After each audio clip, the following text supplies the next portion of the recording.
The beautiful boss fell in love with me. The silent night wind played a magical melody.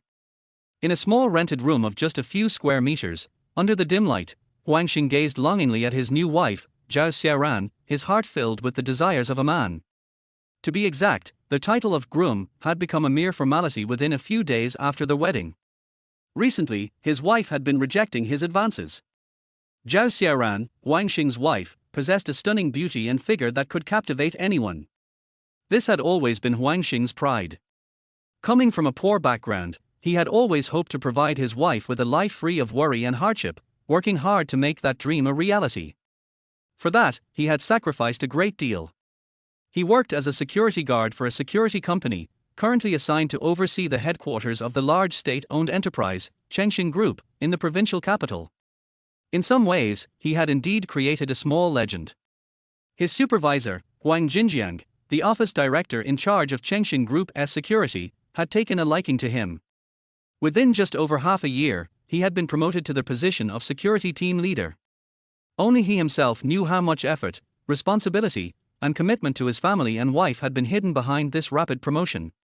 Today was the joyous day of his official promotion after completing his probation period. Huang Xing excitedly shared the news with his wife, Zhao Xiaoran, expecting her to be thrilled. But she responded with the indifference of someone drinking cold water. When he moved closer to her, she turned her face away, pulling the blanket tightly around herself. Huang Xing felt a bit disheartened, but the excitement in his heart drowned out any feelings of wounded pride. He was determined to use his passion to melt her almost icy heart. After his persistent efforts, Zhao Xiaoran finally turned her body towards him. Huang Xing was overjoyed, and her beautiful face, bathed in the soft light, looked so luxurious. The overwhelming impulse, like a long-awaited rain in a drought, made him feel like a hero, proud, happy, and grateful. He wanted to lose himself in the ocean of the night with his wife, intoxicated for a lifetime. Perhaps, it was love for his wife more than anything. Huang Xing believed that, coming from humble beginnings, marrying a woman as beautiful as Zhao Xiaoran was his lifelong blessing. His wife worked in the commercial management department of a large state-owned enterprise, and though she was just an ordinary employee, her salary was twice what Huang Xing earned. This made him feel deeply inferior. But he never let it discourage him. He always believed that one day, his life would be destined for greatness. But when Zhao Xiaoran turned to face him, it wasn't he to fulfill his eager expectations. Instead, she impatiently said, "I'm not feeling well today." Those few words instantly made Huang Xing feel deeply embarrassed. However, what followed was even more anger. It wasn't he that Huang Xing didn't understand how to be considerate of his wife and wanted to act recklessly when she was unwell. The problem was that Zhao Xiaoran's not feeling well had occurred 4 times in the past month. Everyone knew that this kind of not feeling well was principled and disciplined, happening no more than once a month. But Zhao Xiaoran's relatives seemed to be particularly enthusiastic, and within less than a month, they had visited 4 times. Huang Xing felt like a fool, yet his mind was crystal clear. Whether she was unwell or not wasn't the point. The real issue lay in Zhao Xiaoran's physical boundaries. Huang Xing felt that his wife had changed after marriage. Not only had she become distant, but her attitude towards him had also become as cold as ice. Regarding Zhao Xiaoran's excuses, Huang Xing felt both helpless and bitter. But as a normal man, he had already suppressed his feelings for too long. Zhao Xiaoran slept beside him every night, but although this woman was officially his wife, her body no longer belonged to him. He felt that her beautiful body had become so unfamiliar.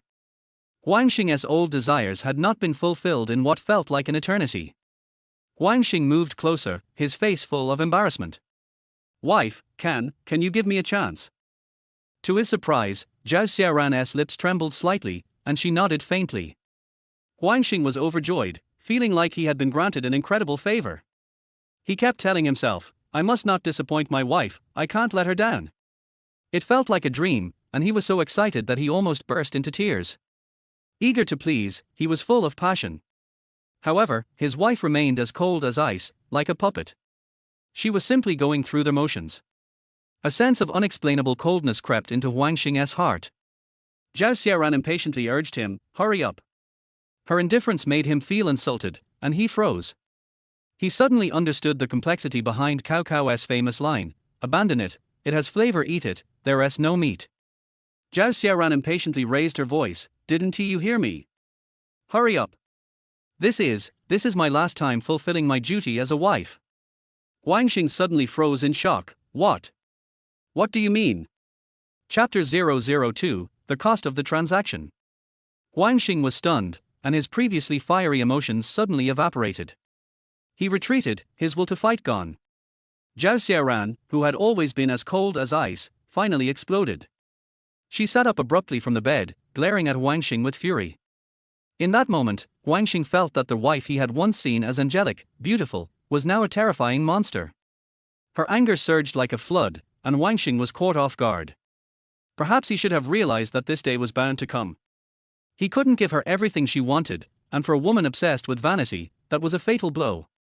Tears streamed down Zhao Xiaoran's face, the tears of a woman came so quickly. Starting tomorrow, I'm no longer your wife. I want a divorce, she said, her voice filled with resentment. Huang Xing felt his soul tremble. Why? Why? He asked, his voice barely above a whisper. Zhao Xiaoran sneered.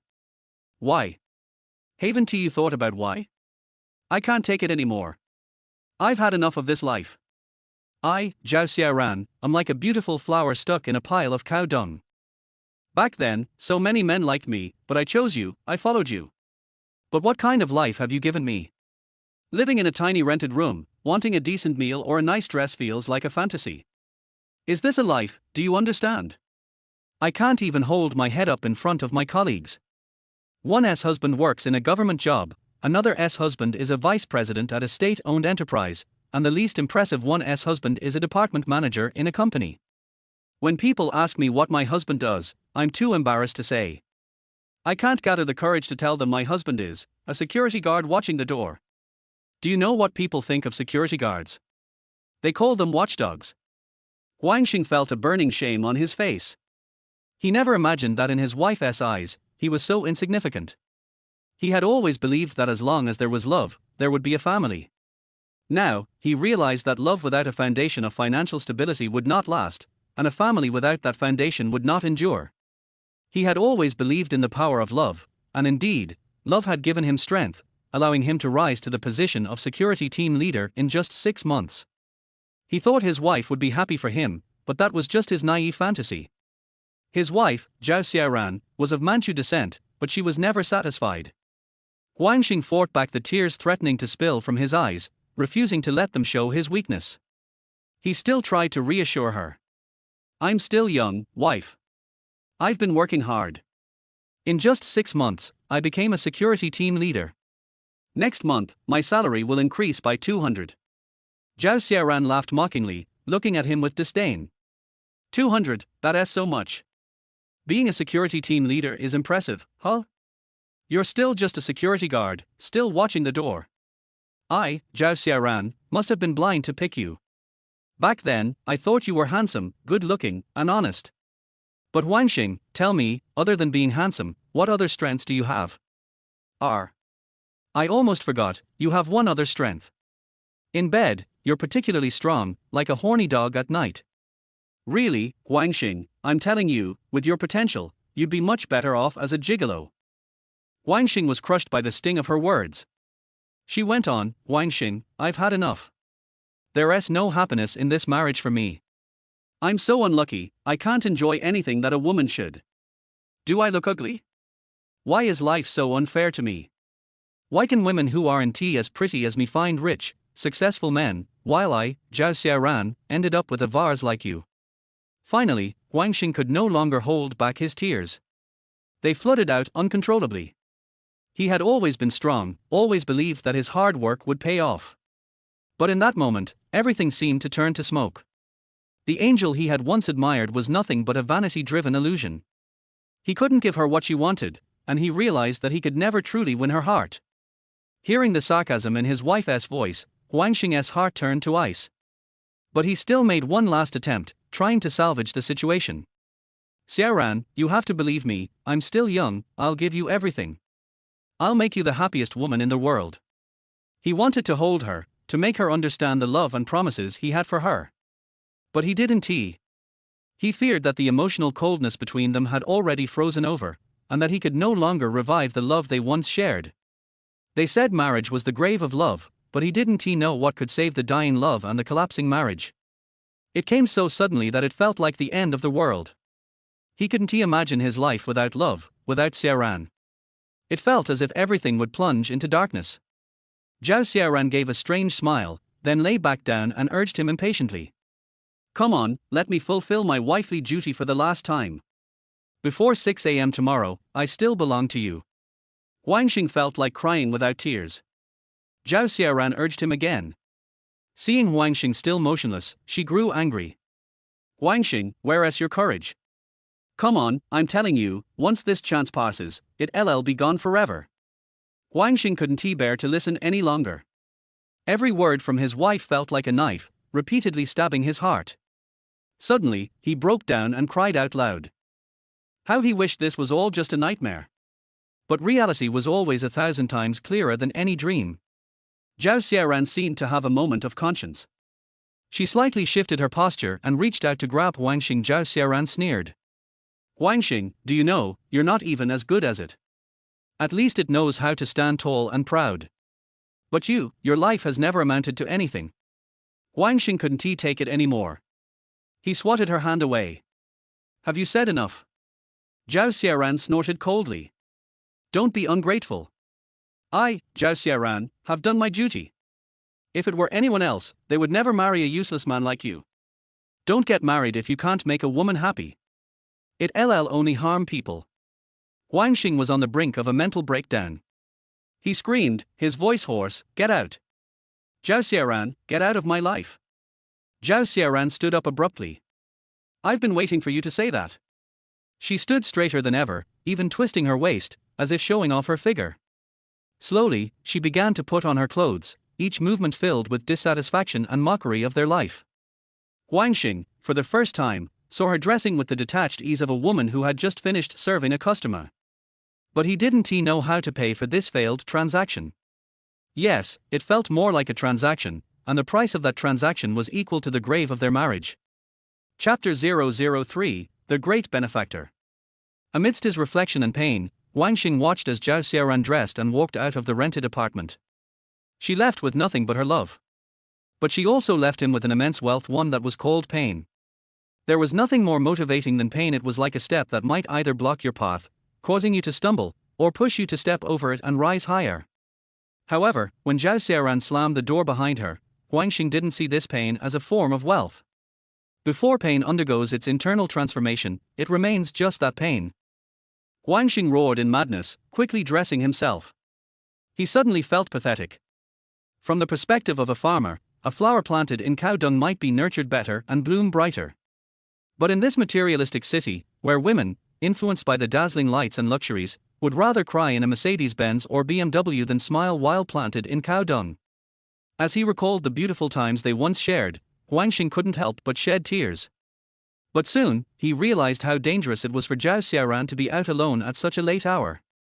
He rushed out of the rented apartment, not even bothering to zip up his pants. Next door, the girl Ouyang Minjie was washing clothes by the fence. She saw Huang Xing rush out like a whirlwind and asked him, "Did you have a fight with Xiaoran?" Huang Xing didn't have time to answer her, and he was already rushing down the stairs, calling out loudly, "Xiaoran, Xiaoran." He repeatedly dialed Zhao Xiaoran's phone, but no one picked up. In a frantic panic, he hailed a taxi and began searching everywhere. After a night of searching, spending 600 yuan on taxi fares, he didn't find a single lead. At 6 in the morning, he received a text message from Zhao Xiaoran, "Let us get a divorce. This is torturous for both of us. Let us part on good terms." Huang Xing let out a long, mournful howl. At 9 a.m., Huang Xing was preparing to check in with the duty security guard at the inspection office, then go directly to Zhao Xiaoran's workplace. After so much time in a Cold War, he no longer expected his wife to change her mind. If she was set on divorce, then so be it. Short pain was better than long pain. Yet, despite everything, he still deeply loved her. He took the bus to the inspection office, where the staff had just started their workday. He adjusted his security uniform and was about to enter the guard kiosk to check the duty logs from the night before, when the duty security guard mysteriously told him something. "Director Huang brought a beautiful woman to the office today. She is stunning." Huang Xing was uninterested in gossip. Besides, Huang Xinjiang, the office director, was well known for his flirtations. It was hardly surprising that he brought a woman to show off. Rumors had it that Huang Xinjiang had recently been keeping a beautiful woman born in the 1980s, but these were just rumors. No one had seen her in person. In truth, Huang Xinjiang was Huang Xing's great benefactor. Since Huang Xing had started working as a security guard, Huang Xinjiang had seen potential in him. Through his cultivation and assessment, Huang Xinjiang recommended Huang Xing for the position of security team leader for the inspection office project. Huang Xing had always been grateful for Huang Xinjiang's kindness, and Huang Xinjiang had increasingly valued him. According to Huang Xinjiang, Huang Xing was a hidden gem, someone who could shine brightly if given the opportunity. Huang Xinjiang's judgment wasn't wrong. Anyone who could be the office director was skilled at spotting talent. Perhaps Huang Xing was merely a pawn in his hands, but the security and gatekeeper duties fell under the office director's responsibilities. Trusting someone reliable to be the security team leader saved him a lot of trouble. Moreover, Huang Xinjiang admired Huang Xing's management and writing skills. Huang Xing had written security and management plans that impressed Huang Xinjiang greatly. Even when Huang Xing was just an ordinary guard, Huang Xinjiang had noticed these talents in him. Because of this, Huang Xinjiang often showed special concern for him, both at work and in life. While Huang Xing was on duty, Huang Xinjiang would often have staff send him water and watermelon, and he even invited Huang Xing to his home for drinks and casual conversation. For an ordinary security guard, this level of treatment was unimaginable. At first, Huang Xing felt overwhelmed and even inferior, but Huang Xinjiang treated him like a brother and supported his growth and progress with great care. In many ways, Huang Xinjiang was Huang Xing's benefactor. Without him, Huang Xing wouldn't have the life he had now. For this reason, Huang Xing didn't like hearing others gossip about Huang Xinjiang's rumored affairs. He patted the head of the duty guard and said, "Focus on your job and stop gossiping about others." Normally, as the security team leader, Huang Xing should have checked in with Huang Xinjiang and reported in. But concerned that he might disturb Huang Xinjiang's personal time, he decided against it. However, he suddenly remembered a task that Huang Xinjiang had assigned him yesterday afternoon, so he quickly rushed to the kiosk to prepare a new security roster and made his way to Huang Xinjiang's office. Just as Huang Xing was about to knock on Huang Xinjiang's office door, he heard the sound of a woman's soft laughter from inside. Huang Xing suddenly felt something was wrong, because that voice was too familiar. His heart sank, and he nervously moved to the window outside, gathering the courage to peek inside. What he saw next darkened his entire world. Huang Xinjiang was sitting with his arm around the shoulders of a beautiful woman, laughing and chatting. And that woman was none other than his wife, Zhao Xiaoran. Even seeing it with his own eyes, Huang Xing couldn't believe it. Without any further thought, he rushed into Huang Xinjiang's office, completely losing control. Huang Xinjiang quickly pulled his arm back from around Zhao Xiaoran's shoulders, but Zhao Xiaoran was surprisingly calm. Huang Xing's tears immediately started flowing, and before he could ask any questions, Huang Xinjiang quickly put on a smile. "Xiao Huang, what are you arguing with your wife for? Look, your wife came here to complain about you." For the first time, Huang Xing saw Huang Xinjiang, the man he had always regarded as his great benefactor, as utterly shameless and disgusting. He had acted like a pimp and was now pretending to be virtuous. Huang Xing had seen and heard everything clearly through their window. Meanwhile, Zhao Xiaoran, with unnerving calm, coldly snorted at Huang Xing, "There is no relationship left between us. Don't interfere in my business." Huang Xing didn't know what to say. The situation was infuriating and embarrassing. He raised his hand, as if to slap Zhao Xiaoran, but after a long moment of hesitation, he couldn't bring himself to do it. This situation felt like a scene from a movie. His wife had an affair, and the third party turned out to be his respected superior. Huang Xing suddenly recalled many things that hadn't caught his attention before. Just recently, he had encountered Huang Xinjiang near his rented apartment, but at the time, he hadn't thought anything of it.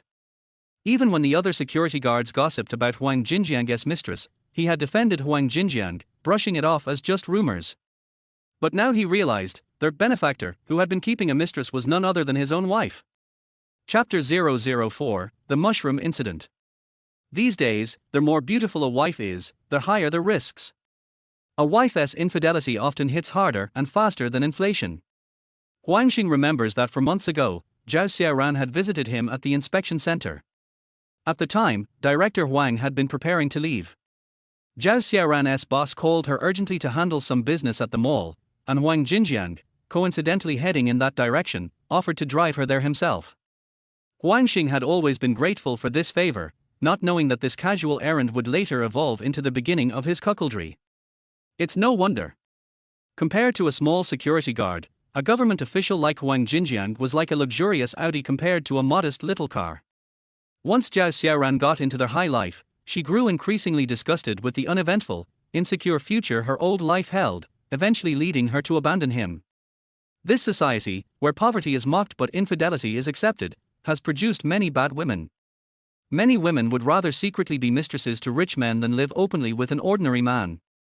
However, Huang Xing couldn't understand why, when others commit adultery, they usually do it behind their husbands' backs, trying to avoid being caught. But Huang Xing, on the other hand, was openly having an affair with another man's wife in the inspection center, a place where Huang Xing worked. Zhao Xiaoran's appearance here could at least be explained as a sort of flaunting after securing a high-ranking official, a show of vanity. But Huang Xing, he was a government official.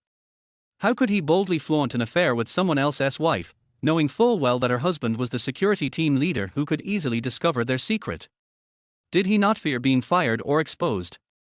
When love turns to mist, when marriage reaches its end, when the wife he loved deeply becomes his benefactor's mistress. In the end, Huang Xing chose to leave. He let Zhao Xiaoran and Huang Xing be together. But he couldn't accept it. As he stepped out of Huang Xing's office, he silently vowed, "What I have lost, I will reclaim. I will take back double the sincerity I've given. One day, I will stand at the highest building in the provincial capital and make all those who look down on me bow their heads. Those who have betrayed me will pay the price." No more than 15 minutes after Huang Xing left the office, the administration manager of the security company called to tell him he had been fired. Huang Xing understood at that moment once again, this was Huang Xing's doing. He couldn't help but howl toward the sky again, as though hearing the echo from above. That night, Huang Xing drowned his sorrows in alcohol. It was 10 o'clock before he finally returned to his rented apartment. As he was about to open the door, he noticed his neighbor, Ouyang Mingjiao, pacing nervously in front of her door. Ouyang Mingjiao was a small, cute woman in her 20s who worked as an office clerk nearby. She had a curvy figure. What should have been a small frame was well endowed in all the right places. Huang Xing approached her and learned that she had just finished working overtime and accidentally left her keys at the office.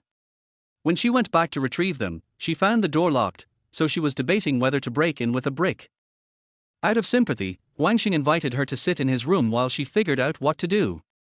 Ouyang Mingjiao thought about it for a moment and agreed.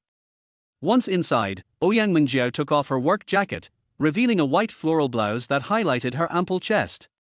Huang Xing couldn't help but take notice but quickly looked away, pouring her a glass of water. Ouyang Mingjiao asked if there was anything to eat. Huang Xing searched his kitchen and found a plastic bag of mushrooms. She said she loved mushrooms, so she decided to cook them. But when they opened the bag, they found the mushrooms had grown white mold. They debated whether it was safe to eat moldy mushrooms, finally concluding that since mushrooms were fungi, a few strands of mold shouldn't make them inedible. The mushrooms, now sautéed, smelled delicious. Huang Xing took a bite with his liquor and found that the mold made the mushrooms taste even better. Ouyang Mingjiao tried one too and said, "Hey, don't just drink by yourself, pour me a glass too." The two of them, workers from different walks of life in a big city, sat and drank, eating mushrooms and chatting. Ouyang Mingjiao complained about her low salary and the company's endless overtime. Huang Xing, fueled by the alcohol, began to share his own troubles about his wife. The more they drank, the more they bonded over their shared miseries. Both were struggling, one losing his wife and job, the other being scolded by her boss and forced to work overtime. They vented their frustrations about the cruelty of society and the harshness of reality, and as they did, their frustrations began to spark something more. Perhaps it was because they both felt so disillusioned with the world. The two drank heavily, and Huang Xing, holding his cup, tried to comfort Ouyang Mingjiao, "At least you still have a job. What's the big deal with working overtime and getting scolded? It's better than losing your wife and getting fired." Ouyang Mingjiao comforted him back, "Brother Huang, you're actually a good guy. Your wife just didn't know how to appreciate you. Money is just an outside thing, and she left you for it. People like her will get their comeuppance. If she's gone, and if you don't mind, I, Ouyang Mingjiao, will be your little wife. Huang Xing was stunned, almost choking on a piece of mushroom. He laughed, saying, "You've had too much to drink, little Tan." Ouyang Mingjiao shook her head, raising her glass to clink with his. "No, I haven't had too much. Brother Huang, let me tell you, I think you have potential. Right now, you haven't exploded yet, but once you do, you'll be unstoppable, like a volcano." She paused, searching for the right words to describe him. Huang Xing sipped his drink, feeling like Ouyang Mingjiao kept spinning around in front of him. His eyes were blurry, and he realized that he had indeed drunk too much. But for Ouyang Mingjiao, everything in the room was spinning, and only Huang Xing remained steady as a mountain. She felt as if the entire room was drunk except for him. By the end of the night, they had downed a whole bottle of liquor between the two of them, with only a small mushroom left in the plate. They both reached for it at the same time. Their chopsticks clinked together, and they both laughed. As they laughed, neither of them knew exactly when their bodies drew closer. Alcohol had broken down their barriers, and these two lost souls, united by their shared pain, embraced each other tightly. Chapter 005, The Pie in the Sky. As the saying goes, the more beautiful the flowers, the more they can dazzle the eye, and a drunken night in the warm spring light. That night, a pair of drunken lovers wandered blissfully in the sea of ambiguity. Ouyang Mingjiao gave Huang Xing the warmth and comfort he hadn't felt in half a year of marriage. She was like a seductive mermaid, sometimes gentle, sometimes wild. The next morning, they both woke up at the same time, as if by some unspoken connection. Huang Xing felt a deep sense of guilt as he recalled the events of the previous night, but Ouyang Mingjiao simply smiled shyly and, without hesitation, climbed out of bed and began dressing in front of him. Her figure was truly stunning, better even than Zhao Xiaoran's. Huang Xing stared for a moment, and the small guy that had been inactive for some time sprang back to life. He didn't feel too guilty about it, but rather, a sense of sympathy. It had been so vigorous last night, unlike anything he'd ever experienced before. Not even Zhao Xiaoran had ever given him this opportunity. Still, Huang Xing couldn't shake the feeling that something about this was off. How had he ended up in bed with Ouyang Mingjiao? She was just a young, attractive girl. As he was lost in thought, Ouyang Mingjiao suddenly winced and held her stomach, complaining of a slight pain. Huang Xing realized that he had been too enthusiastic the night before. He wanted to apologize but couldn't bring himself to say it. It felt awkward. The entire experience felt surreal, as though a giant pie had fallen from the sky and landed squarely on his head. Ouyang Mingjiao got dressed in a dark blue work uniform and sat on the bed to put on her shoes. Huang Xing wasn't sure how to act around her now that they had crossed a boundary. She had always been the fashionable, sexy girl he admired from a distance. But now, they had shared something far more intimate. He wasn't sure if he should be thankful or reflect on what had happened. On the small table, their chopsticks and the small leftover mushroom remained, as if silently reminding him of how the night had unfolded. He vaguely remembered how their chopsticks had clinked together, how they had stumbled into each other's arms, and how everything had become a blur from there. He couldn't believe such a thing had happened in real life. After Ouyang Mingjiao finished dressing, she cheerfully tapped him on the shoulder and said, "Lazy pig, it's almost time for the sun to shine on your butt." Huang Xing was stunned that she could still smile after what had happened. He pulled back the blanket, glanced at his body, and his face turned bright red. At least he wasn't like Ouyang Mingjiao, casually standing up naked, letting her see all of his secrets. Of course, these secrets weren't secrets anymore after last night. Ouyang Mingjiao washed her face, combed her hair, and hummed a tune as she left to buy breakfast. Huang Xing, still in a daze, hurriedly dressed, splashed cold water on his face, and tried to shake off the disorienting feeling. The night had been too real and yet too fantastical. It left him confused, but as he remembered the pleasure of the night before, a certain part of him came to life again. For a brief moment, he felt a profound sense of satisfaction, as though it had all been worth it, even if he were to die tomorrow. But then he was startled by his own thoughts. A short while later, Ouyang Mingjiao returned with some fried dough sticks and 2 boxes of soy milk. Huang Xing felt awkward as they sat down to eat together. Ouyang Mingjiao finished a dough stick and wiped her mouth with a napkin, ready to head to work. Just before she left, she leaned close to his ear and said, "You really looked like a warrior last night." Huang Xing was puzzled. Why? Ouyang Mingjiao understood that his question wasn't just about why he looked like a warrior, but about the countless whys that surrounded everything. Like, why had they slept together last night? Why was she so calm and even excited afterward? But Ouyang Mingjiao didn't feel like answering right away. She had her reasons, but she knew those reasons made sense to her, not to him. She smiled, revealing her white teeth, and Huang Xing couldn't help but think, I wonder what kind of toothpaste she uses. Maybe I should try it. Ouyang Mingjiao didn't answer and Huang Xing didn't press further. He decided to treat it all as a mystery. Whether he found out the truth or not didn't matter much. Some things in this world were hard to explain, like the complexities of romantic relationships and the mysteries between men and women. Just as Ouyang Mingjiao was about to leave, she turned back and said, by the way, you lost your job, right? Why don't you come try working at our company? Huang Xing's eyes lit up. What kind of job? Ouyang Mingjiao thought for a moment. There are a few positions that might suit you: warehouse management, sales representative, or customer service. Huang Xing laughed bitterly. I've never done any of those. I've only worked as a security guard for 2 years. Ouyang Mingjiao smiled. That's fine. You can learn. Our company's jobs don't require much technical expertise. If you're interested, I'll talk to my boss this morning and let you know by the afternoon. Huang Xing nodded. Thanks. Ouyang Mingjiao hummed a tune as she left for work. As Huang Xing watched her leave, he suddenly felt that he wasn't entirely without hope. His wife was gone, and a complete home was lost, but now there was Ouyang Mingjiao. Though he knew that her appearance might just be a fleeting moment, he believed that this beautiful girl had given him a shock he had never experienced in his 20-plus years of life. Chapter 006, Charity from a Beauty.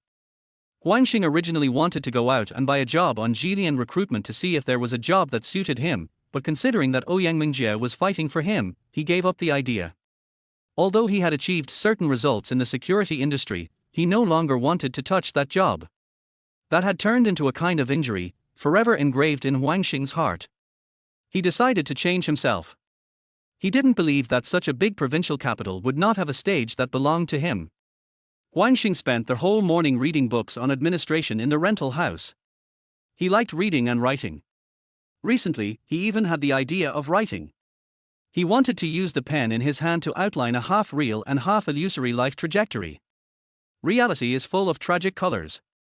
He wanted to use illusion to satisfy his pursuit of beauty, his passion for life, and his vision of the future. At 12 o'clock noon, Huang Xing closed the book and prepared to go to the nearby Jindeli fast food restaurant to improve his life. At the moment of closing the door, he couldn't help but glance at the traces of the battle on the bed. He didn't plan to clean it up, and of course he wouldn't regard it as an honor. At most, it was a memory, a deep memory. Walking through the prosperous streets of the provincial capital, all kinds of cars were speeding on the road, composing a special melody, setting off the wealth of others and Huang Xing's poverty. Huang Xing was looking forward to when he could have a suite and a car in the provincial capital. This yearning was both beautiful and cruel, digging deeply into Huang Xing's heart. An Audi suddenly honked wildly behind him, and Huang Xing suddenly realized that he had walked to the driving lane unknowingly. When the Audi passed by him, it deliberately slowed down. The owner opened the window and scolded Huang Xing, "Your eyes are on your buttocks, are you looking for death?" Huang Xing smiled and understood. He thought to himself, can a rich man without quality be considered a real rich man? After exchanging the voucher at Jindeli fast food restaurant, Huang Xing saw that there were many people queuing up, so he found a seat and sat down directly. But while Huang Xing was waiting, the number of people queuing up to buy food not only did not decrease, but the line became longer and longer. Each window was crowded with people. The momentum was a bit like the situation of queuing up to buy tickets at a train station. Huang Xing was about to stand up and join the supporters, when a very elegant and beautiful woman suddenly walked towards him and smiled. Huang Xing was sure that he didn't know her, and looked back, and then he dared to be sure that she was indeed smiling at him. The beautiful woman put her plate of rich food on the table and said to Huang Xing, "Sir, I can't eat my meal, and it just so happens that you haven't bought the meal yet." Huang Xing immediately realized the woman's intention. But he immediately felt insulted, and said to the beautiful woman, "I admire your thrifty spirit, but I'm sorry, I don't like to eat other people's leftovers." The beautiful woman's face was a little embarrassed, but she still smiled and said, "Sir, you misunderstood, I just bought this meal and haven't touched it yet. Just now, I received a call from a client, asking me to have dinner together. So that's it." Huang Xing looked down at her plate, and there was indeed no sign of eating. But Huang Xing still felt awkward. He felt that accepting a gift from a strange woman like this was awkward. The beautiful woman seemed to see through Huang Xing's thoughts, pushed the plate in front of Huang Xing, and said with a smile, "Just treat it to your meal, and you have to treat me next time." What a smart and witty woman. Her words saved Huang Xing's face and prevented him from being embarrassed. As for asking Huang Xing to treat her back, who knows if he can meet this woman again in this life. Huang Xing wanted to say thank you, but the beautiful woman got ahead of him, said thank you, and then walked out of the fast food restaurant with high-frequency footsteps. Huang Xing took the free meal into his mouth one bite at a time, and the taste he chewed was the bitterness, sourness and saltiness of his own life. He didn't know when he could chew out the sweetness. Huang Xing received a call from Ouyang Mingjiao just after dinner. Ouyang Mingjiao told him to go to the company at 2 p.m. to fill out the application form. Huang Xing waited expectantly until 1:45 p.m., and then walked into the company where Ouyang Mingjiao worked. In fact, the company where Ouyang Mingjiao worked was a developing private enterprise called Xinyuan Communications Company. It was a diversified company that mainly engaged in communication products and businesses. Its office was located on the 4th and 5th floors of the Baolin Hotel office building. Xinyuan Company was a private enterprise after all. From the moment Huang Xing walked into the company, he felt the mess in the company's management.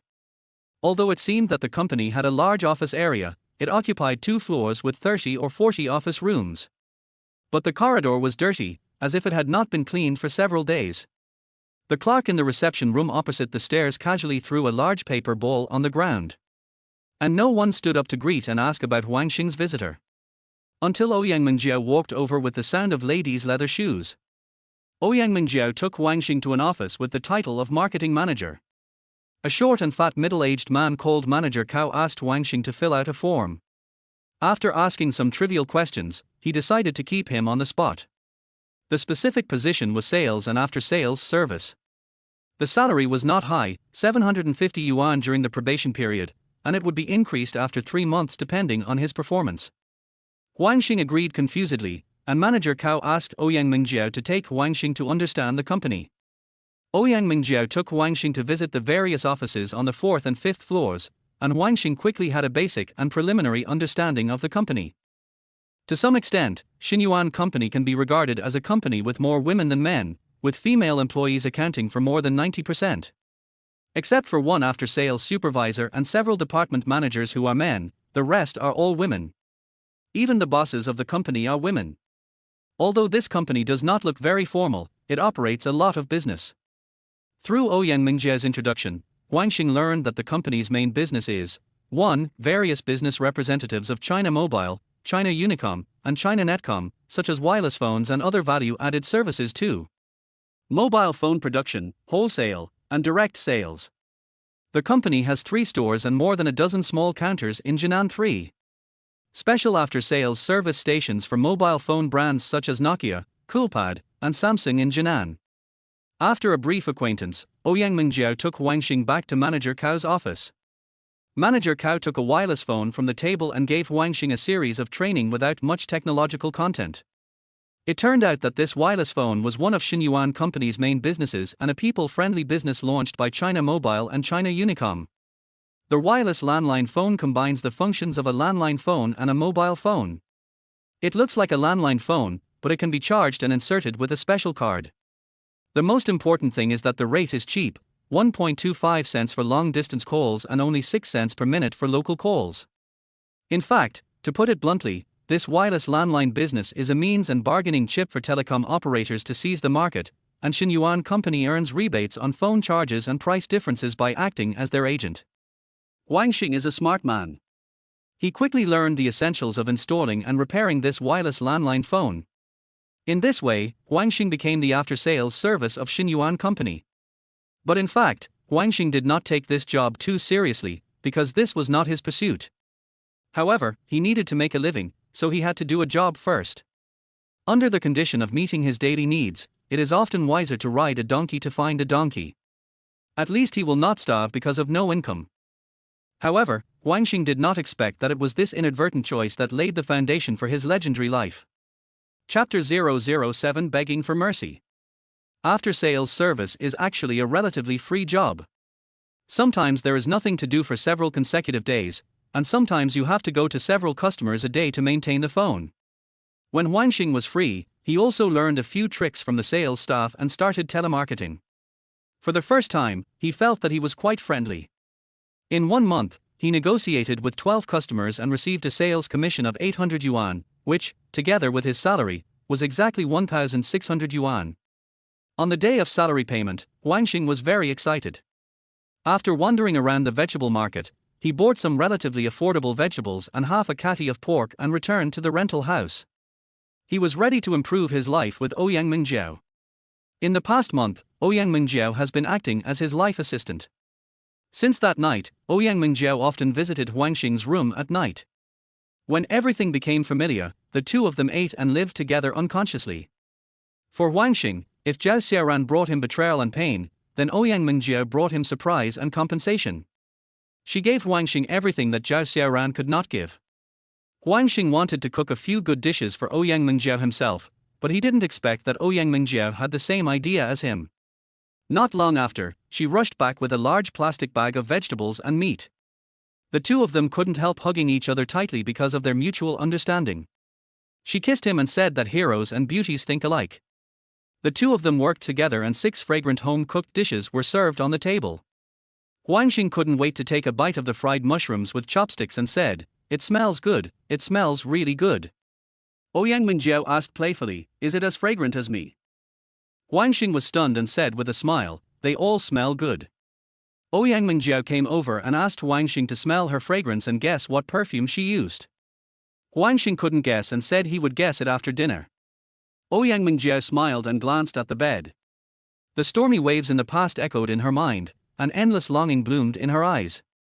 They repeatedly clinked glasses and drank together. Huang Xing suddenly felt that Ouyang Mingjiao was a gift from God. She was young, beautiful, fashionable and enthusiastic. She not only brought him physical and mental comfort, but also brought him a barely acceptable job. She is a lucky star, he wants to thank her. Workers who have just received their wages often have a high morale and feelings. They hugged each other in a state of being half drunk and entangled in the bed. After a round of panlong clouds, Ouyang Mingjiao put her feet on Huang Xing's strong back, half closed her eyes and said, "Strong man. If you don't go to make a third-level movie, you are really wasting your talent." Huang Xing frowned and glanced at her. "What did you say?" Ouyang Mingjiao quickly changed her words, "It was just a joke." Then she sat up and stroked Huang Xing's shoulders with her slender hands. "How can I bear to let you go to make a third-level movie? What should I do if you go?" Her words seemed to suddenly wake up Huang Xing. Huang Xing felt that although he and Zhao Xiaoran were already in name only, they had not divorced after all. Was it a bit unethical for him to do this? Huang Xing looked at Ouyang Mingjiao's smooth and sexy body, and a sense of apology emerged in his heart. He knew that he and Ouyang Mingjiao were just friends in need and could not become husband and wife. But this whole month of lingering did make Huang Xing feel an indescribable sense of guilt. Ouyang Mingjiao calmly put on her stockings, and then put on her clothes layer by layer. Huang Xing witnessed the whole process like appreciating a work of art. Huang Xing also wanted to put them on, but Ouyang Mingjiao suddenly rubbed her 2 feet in stockings on him. Huang Xing shuddered suddenly, and there was a sign of regaining his masculinity. But he still endured it. Huang Xing stretched out his hand to lift Ouyang Mingjiao's feet. "Okay, Ouyang Mingjiao, stop making trouble." Ouyang Mingjiao simply threw her whole body over him, like a monkey stealing peaches. "I still want it." Huang Xing smiled bitterly, slow and steady. Ouyang Mingjiao retorted, "Diligence makes perfect, strike while the iron is hot." In the end, Ouyang Mingjiao was unable to win over Huang Xing, so she had to put aside her feelings and take a long-term view. The two had a clear division of labor. Ouyang Mingjiao was responsible for washing the dishes, and Huang Xing was responsible for cleaning up the remnants of the battle. Huang Xing neatly put the remnants of the battle into a plastic bag. Before leaving, he saw Ouyang Mingjiao bending over to clean up the dishes, and her buttocks were so attractive. He couldn't help but stretch out his hand to pinch it, and suddenly felt that it was very elastic. Before Ouyang Mingjiao could react, Huang Xing ran out to the trash can outside, opened the lid, and was about to throw things in, but found that there were already a lot of remnants of the battle inside. Condoms, toilet paper, and sanitary napkins formed a unique garbage culture. In this specially renovated rental building, there are more than a dozen migrant workers living in the house. Huang Xing mourned for a while in front of the trash can. He really wanted to erect a monument to migrant workers' children. At night, the couple next door were particularly active. Ouyang Mingjie put her ear to the wall to listen for a while, and then began to mobilize Huang Xing to compete with them. Huang Xing wondered how this girl could be so energetic, but in the spirit of helping others, he still fulfilled Ouyang Mingjie's wish. Unexpectedly, the battle next door started again, and the charge horns sounded one after another. Huang Xing thought that she was competing with me, so he showed off his 18 martial arts and sent Ouyang Mingjie to the high ground to raise the flag and shout. After tossing and turning all night, Huang Xing felt a dull pain all over the next day. He found that his neck, back and even buttocks were scratched by Ouyang Mingjie and bled. Huang Xing couldn't help but sigh, indulgence hurts the body. But when he came out to wash, Huang Xing happened to meet the couple next door who were also washing their faces outside. After the last night's desperate battle, the two of them were much weaker in spirit. The man kept holding his waist, as if his waist would break if he let go. The woman slumped her shoulders and flared her legs, as if she had twisted her hips. Huang Xing covered his face with a towel and tried to hold back his laughter. He returned to their house and said to Ouyang Mingjie, who was combing her hair in front of the mirror, "We are still strong in fighting power. The two over there have become defeated soldiers." It took Ouyang Mingjie a long time to understand what Huang Xing meant. She also went out of the house excitedly to watch. In the end, she also covered her mouth and returned to their house, giving Huang Xing a deep hug. "Compared with us in fighting power, they are still a little immature." Huang Xing straightened his chest and said with great vigor, "Of course." Ouyang Mingjie reached out and patted Huang Xing's butt. "Let's continue the fight tonight." Huang Xing begged for mercy again and again. As soon as he arrived at the company in the morning, Deputy General Manager Fu Zhenxin called Huang Xing to her office. Fu Zhenxin was only in her early 20s, innocent and smiling, and even a little naive in doing things. But because Xinyuan Company is a family-owned enterprise, as the younger sister of General Manager Fu Jie, she still sat in the second chair of the company. Although Fu Zhenxin lacks in internal management and operation, she is a good diplomat with her beautiful appearance and affinity. Her sister Fu Jie mainly flies back and forth between Shenzhen and Jinan. There is a branch in Shenzhen that specializes in producing mobile phones and other digital products. Fu Zhenxin is based in Jinan, mainly working with the telecommunications department to get policies. You can't imagine that a female vice president of a company would look like a smiling loli. She gave Huang Xing a good first impression. She was fashionable but not ostentatious, charming but not coquettish, sexy but not artificial. She likes to wear an orange Korean dress, a knee-length skirt, and medium-heeled leather shoes. A pair of flesh-colored stockings wrapped around her slender legs, which makes people think of all kinds of things. She likes to think. When thinking, she tilts her pretty little head, holds a pen between her mouth and nose, and moves back and forth like a bellows. Moreover, her 2 feet often like to knock on the ground, and the crisp frequency is equal to the speed of her brain processor. Fu Zhenxin assigned Huang Xing a task: go to Haiwa Shopping Center and provide after-sales service for several wireless public telephones. Under normal circumstances, after-sales tasks are issued by Manager Cao to Huang Xing, but this time it was the Deputy General Manager who personally. The arrangement shows the importance of this after-sales work. Haiwa Shopping Center is a large state-owned enterprise with an annual operating income of 600 million yuan, which is affiliated to Lutai Trading Group. At the end of last year, Xinyuan Company installed 40 mobile wireless landline public telephones for Haiwa Shopping Center, generating a gross profit of more than 5,000 yuan for Xinyuan Company, and the rebate of telephone charges is as high as more than 70,000 yuan per year. With such a big customer, Xinyuan Company certainly dare not slack off. Fu Zhenxin earnestly told Huang Xing to complete this after-sales task. She will go to the mobile company to apply for the policy later, and will go to Haiwa for acceptance in person after that. Huang Xing responded, but he was calculating in his heart. Because his wife Zhao Xiaoran, who was in name only, worked in the business management department of Haiwa Shopping Center. How embarrassing would it be if they met? But Huang Xing still took the bus to Haiwa Shopping Center with a monthly ticket. Accompanied by a staff member of Haiwa, after Huang Xing finished repairing 2 mobile public telephone devices, the staff member actually took him to the business management department, saying that another device in the business management department had broken down. Huang Xing entered the office of the business management department nervously, and the staff member directly introduced Huang Xing to the manager of the business management department. This recommendation was not important, and Huang Xing really wanted to find a hole to crawl into. He never expected that in just 1 month, his wife Zhao Xiaoran, who was only in name, would suddenly become the manager of the business management department. Chapter 008 There is no cure. Before coming, Huang Xing had been worried about meeting Zhao Xiaoran, but he didn't expect that this meeting would highlight the other party's strength and his own insignificance. Hearing the employees of the business management department calling manager Zhao, Huang Xing felt indescribable. He was also surprised to find that Zhao Xiaoran's waist was straighter than before, her hairstyle was more fashionable than before, and her chest was higher than before. She crossed her arms, and her beautiful eyes that looked down on the world, with a hint of ridicule, stared at Huang Xing and made him feel uneasy. To be precise, Zhao Xiaoran, wearing a professional suit, did have a different flavor. At least, on the surface, she was also a beautiful woman with all kinds of charm, arrogant and indifferent, and charming. What was even more dramatic was that before Huang Xing could find out the problem with the public telephone equipment, almost all the staff of the business management department came out, and only Zhao Xiaoran was left in the office. Zhao Xiaoran crossed his arms, put one foot on the leg of the desk, and said to Huang Xing, "Hey, change jobs. No longer guarding people's doors, but repairing people's phones." Huang Xing could certainly hear the irony in this. He wiped the sweat with his sleeve and said without raising his head, "Does this have anything to do with you?" Zhao Xiaoran leaned forward, "It has a lot to do. People like you can only do some non-technical jobs at best." "Oh no, this is not a job at all. Farming in the countryside has more prospects than you." Huang Xing stood up straight and stared at Zhao Xiaoran with a frown. "Manager Zhao, you have got what you want now.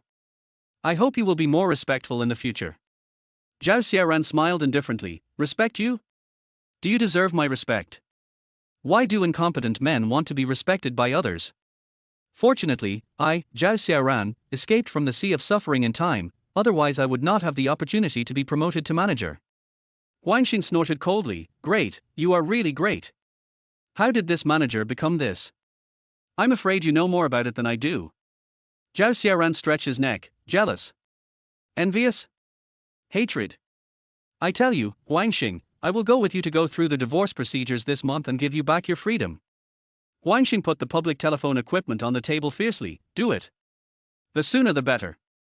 Zhao Xiaoran was originally really showing off and mocking this old husband who came to the business management department to repair the phone, but just as her mouth and expression were in sync, she saw two employees from the business management department coming back. Zhao Xiaoran immediately changed his expression and said to Huang Xing, "Oh, how can you be so unskilled? It's been a long time since you fixed it." While disassembling the phone, Huang Xing said, "The equipment is broken, but it is still possible to fix it. People's hearts are broken, humph, there is no medicine to cure them." Zhao Xiaoran could hear the sarcasm in Huang Xing's words, and his eyes almost popped out. After a while, Huang Xing installed the public phone and said, "There is nothing wrong, but the card slot is a little loose. If this happens again, just take out the card and reinsert it." Zhao Xiaoran just beat Huang Xing. "It's easy to say. If it breaks down again, just replace it with a new one. Do you know how much it affects our department's work when we can't make or receive calls?"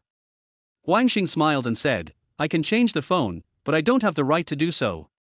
You can communicate directly with our company leader." Zhao Xiaoran said, "I know you don't have the right to do so." After walking out of the office of the business management department, Huang Xing heard an employee inside say that the equipment repairman was quite handsome. Zhao Xiaoran immediately counterattacked, "What's the use of being handsome? Without money and career, you will still be single." Huang Xing gritted his teeth and said fiercely in his heart, "Zhao Xiaoran, you will regret it sooner or later." Taking the elevator down to the first floor, Huang Xing almost bumped into a man. Looking up, he couldn't help shivering. The world is full of coincidences. Huang Xing's benefactor and enemy Huang Jinjiang came to find Zhao Xiaoran, but was bumped into by Huang Xing. Huang Jinjiang wanted to curse a few words, but when he saw Huang Xing, he immediately put on a smile. "Hey, Xiao Huang, why is it you?" Huang Xing was too lazy to pay attention to him and continued to walk out. Huang Jinjiang turned his head and added to Huang Xing, "Xiao Huang, that Tiandun security company is recruiting security guards. Do you want me to introduce you? This psychological quality is so strong. It really deserves to be the office director of a government department." Huang Xing cursed his 8 generations of ancestors in his heart. Chapter 009 Bloody Rain and Wind. After leaving the mall gate, Huang Xing found that the sky was very blue and the wind was very gentle, but he wanted to cry. Waiting for the bus at the bus stop outside, a red Zhonghua suddenly stopped beside him and honked 3 times. Huang Xing bent over and looked into the car, but the car film was too dark to see. At this time, the car window was opened, and Huang Xing saw a beautiful young woman waving at him. "Get in the car." It turned out to be Fu Zhenxin, the deputy general manager of Xinyuan Company. Huang Xing suddenly felt that Fu Zhenxin had a strong aura when driving this car. She wore a pair of black sunglasses and a light-colored lace top, and she was innocent and noble. Huang Xing opened the car door and got in the car. Fu Zhenxin asked, "Is the after-sales service done?" Huang Xing said, "It was very satisfactory, they were all minor problems, and they could be fixed with a simple fix." Fu Zhenxin reached out to support the sunglasses on the bridge of her nose, turned on the turn signal and turned the car head. Back downstairs of Xinyuan Company, Fu Zhenxin suddenly thought of visiting an important customer. Huang Xing was about to get off the car, but Fu Zhenxin asked Huang Xing to go with her. The customer that Fu Zhenxin was going to visit was in the rural area of the western suburbs. He was one of the larger agents of Xinyuan Company and mainly represented Xinyuan Company's telecommunications business and mobile phone sales. The journey was originally long, and it was the peak travel time at this time, so the speed of the car was greatly affected. But along the way, Fu Zhenxin didn't say a word to Huang Xing. Perhaps in her eyes, Huang Xing was just a casual foil, and there was no need to communicate with him too much. But Huang Xing discovered a very interesting little action of Fu Zhenxin along the way. Whenever she was waiting for a red light, Fu Zhenxin would take the opportunity to free up one hand to pull the pants under her buttocks, as if something was stuck. It took 2 hours, and the two arrived at a village belonging to Wujiabao. They stopped the car. Fu Zhenxin asked Huang Xing to wait outside the door, and she opened the car door, took out a box of gifts from the trunk, and walked to the door of this luxuriously decorated farmhouse. Huang Xing knew why Fu Zhenxin didn't let him go in.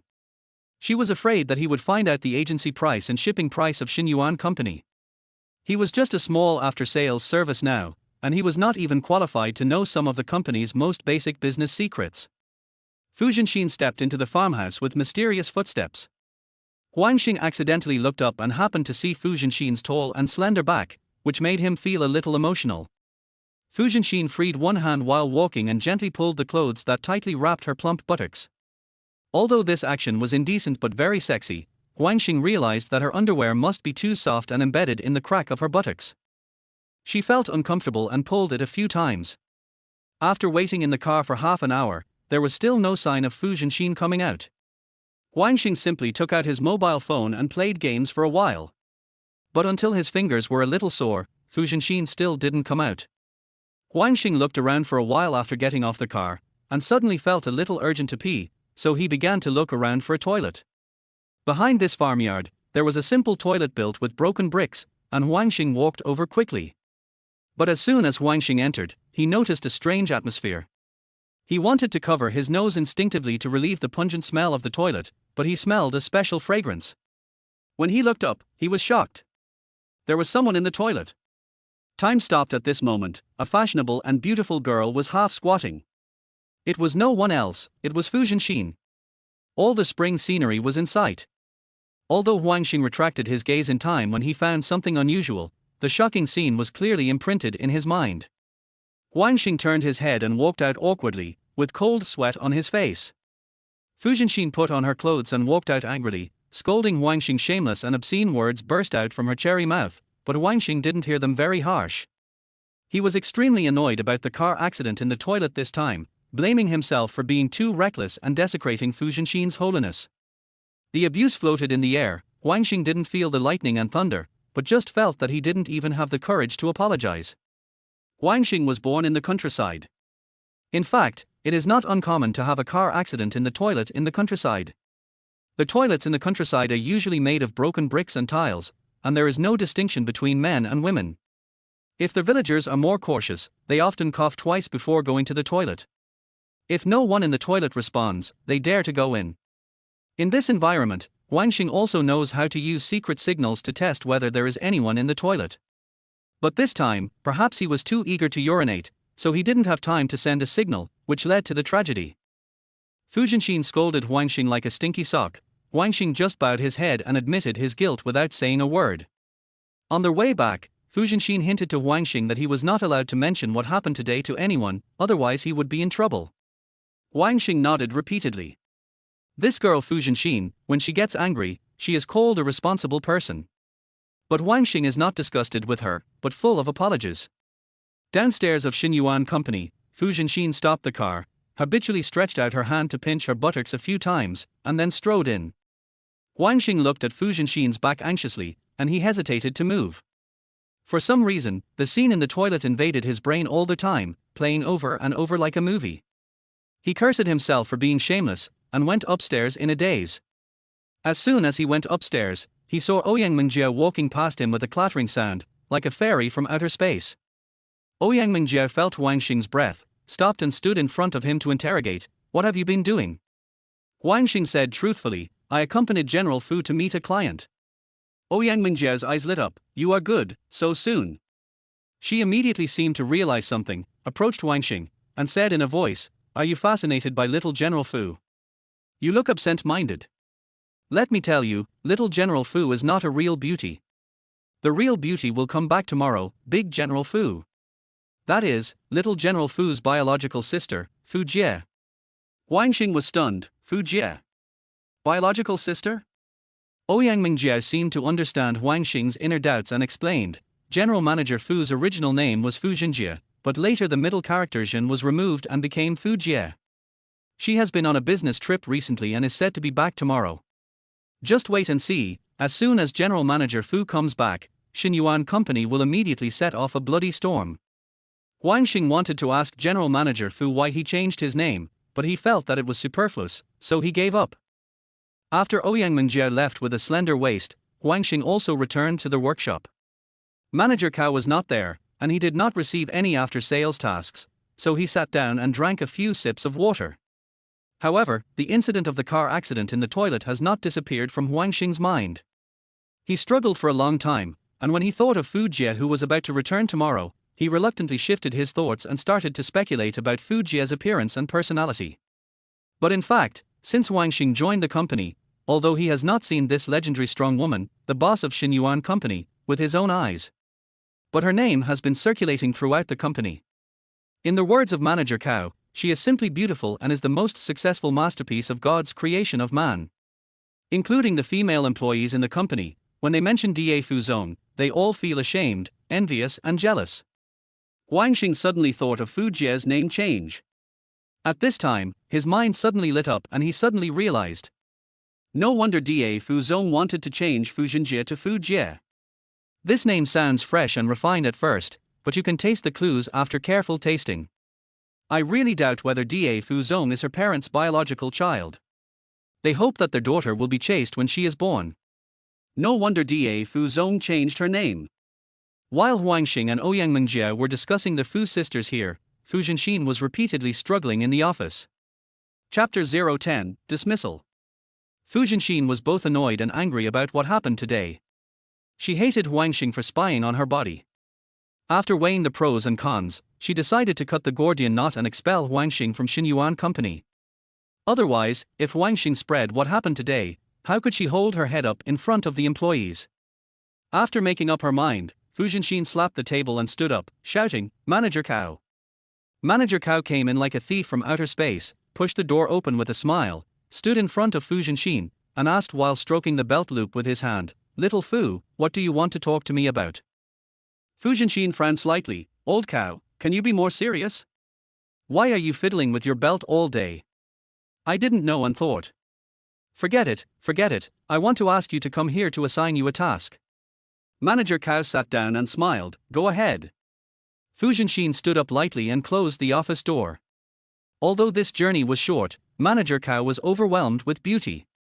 His eyes were very penetrating, as if he wanted to see through Fu Zhenxin's clothes to see what color underwear she was wearing and what style of bra she was wearing. This old manager, who was nearly 40 years old, was both an old fox and an old pervert. But it had to be admitted that he had superb talents in marketing. Many marketing companies had spared no expense to get Manager Cao, but they were all decisively rejected by him. The reason why he would keep the not-so-high salary of Xinyuan Company without complaint was because he was attached to the beauty of the Fu sisters. He felt that if he could get any of them in time, it would be a perfect merit and a lifetime of happiness. After all, the two beauties, Fu Zhenxin and Fu Jie, had been plucked his heartstrings at the speed of a computer processor. Fu Zhenxin returned to her seat and took the ballpoint pen and spun it in her hand. The ballpoint pen turned out several tricks in her hand, and the speed was like a speeding wheel. But no matter how fast the ballpoint pen turned, it couldn't turn away her strong girlish thoughts. She stared at Manager Cao and said word by word, "Fire Huang Xing." Manager Cao was stunned at first, then smiled and said, "It's easy. Give me a reason." Fu Zhenxin would of course not tell him the truth, but just said, "Find the reason yourself. I only look at the result." Manager Cao stood up and said, "Little Fu, you are talking more and more like your sister. Power. Power. Don't worry, I, Cao Aridang, always regard your words as an imperial decree.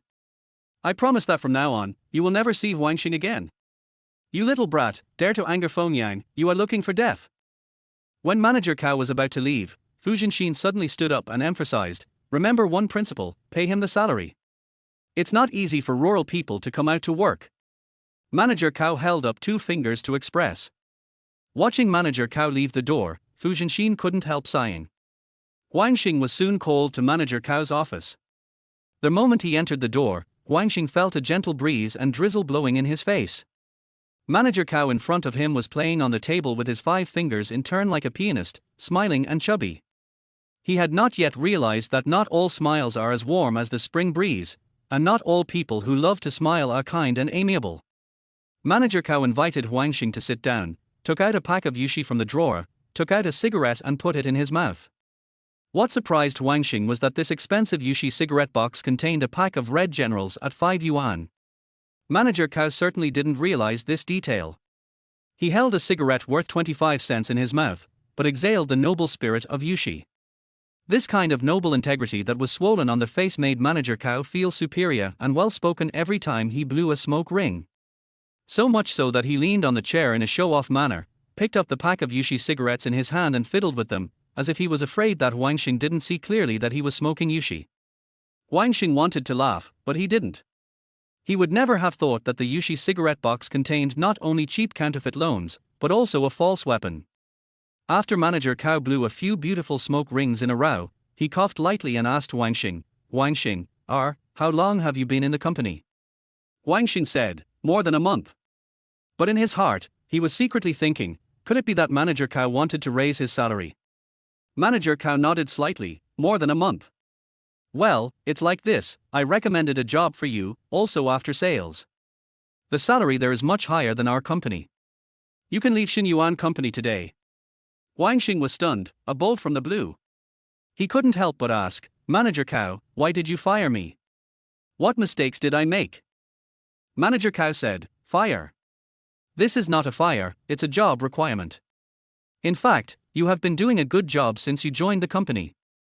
However, the company studied it and felt that the company only needed one after-sales service, and it would be a waste to have one more. So." Huang Xing stood up, feeling very unwilling. Although he didn't like this job, being fired by the company in such a way greatly hurt his self-esteem. But he still pretended to be calm, although this calmness was full of loopholes in front of Manager Cao. Huang Xing still accepted his fate submissively. What if he didn't accept it? He was just a worker, and he didn't have the capital to change his fate. He could only be held in the palm of someone's hand and played with. He was about to leave, and Manager Cao continued, "You remember the number, I'm a colleague, and he also needs after-sales service." Huang Xing said without looking back, "No need." Chapter 011 Looking Back.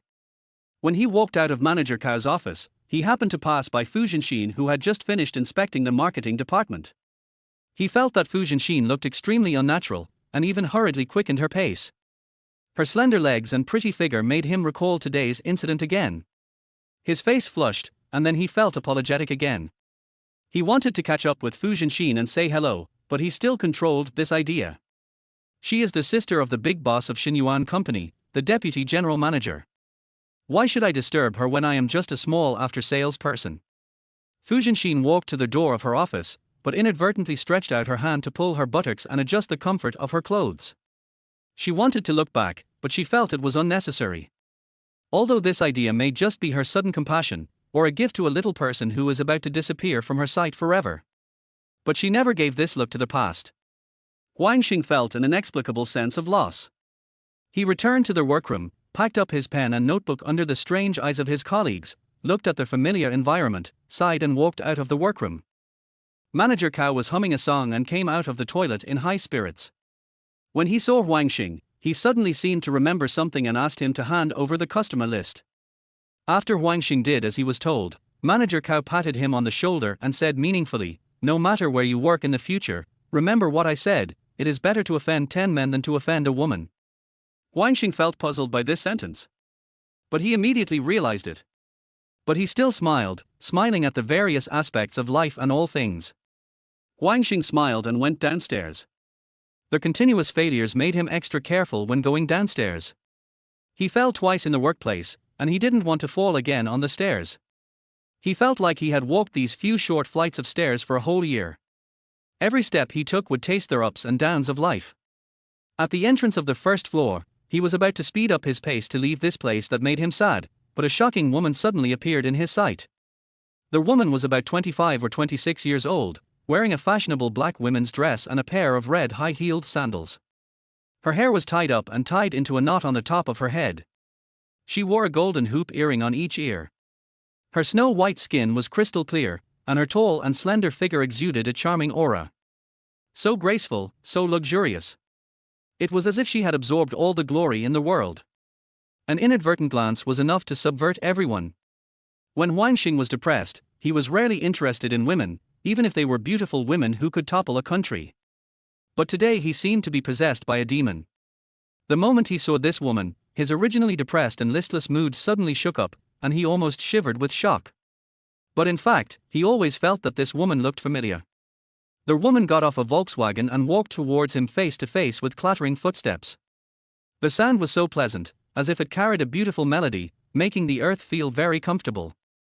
A burst of fragrance became clearer and clearer, and Huang Xing stared at the woman as if he was under a spell, fearing that he would never meet again after meeting her today.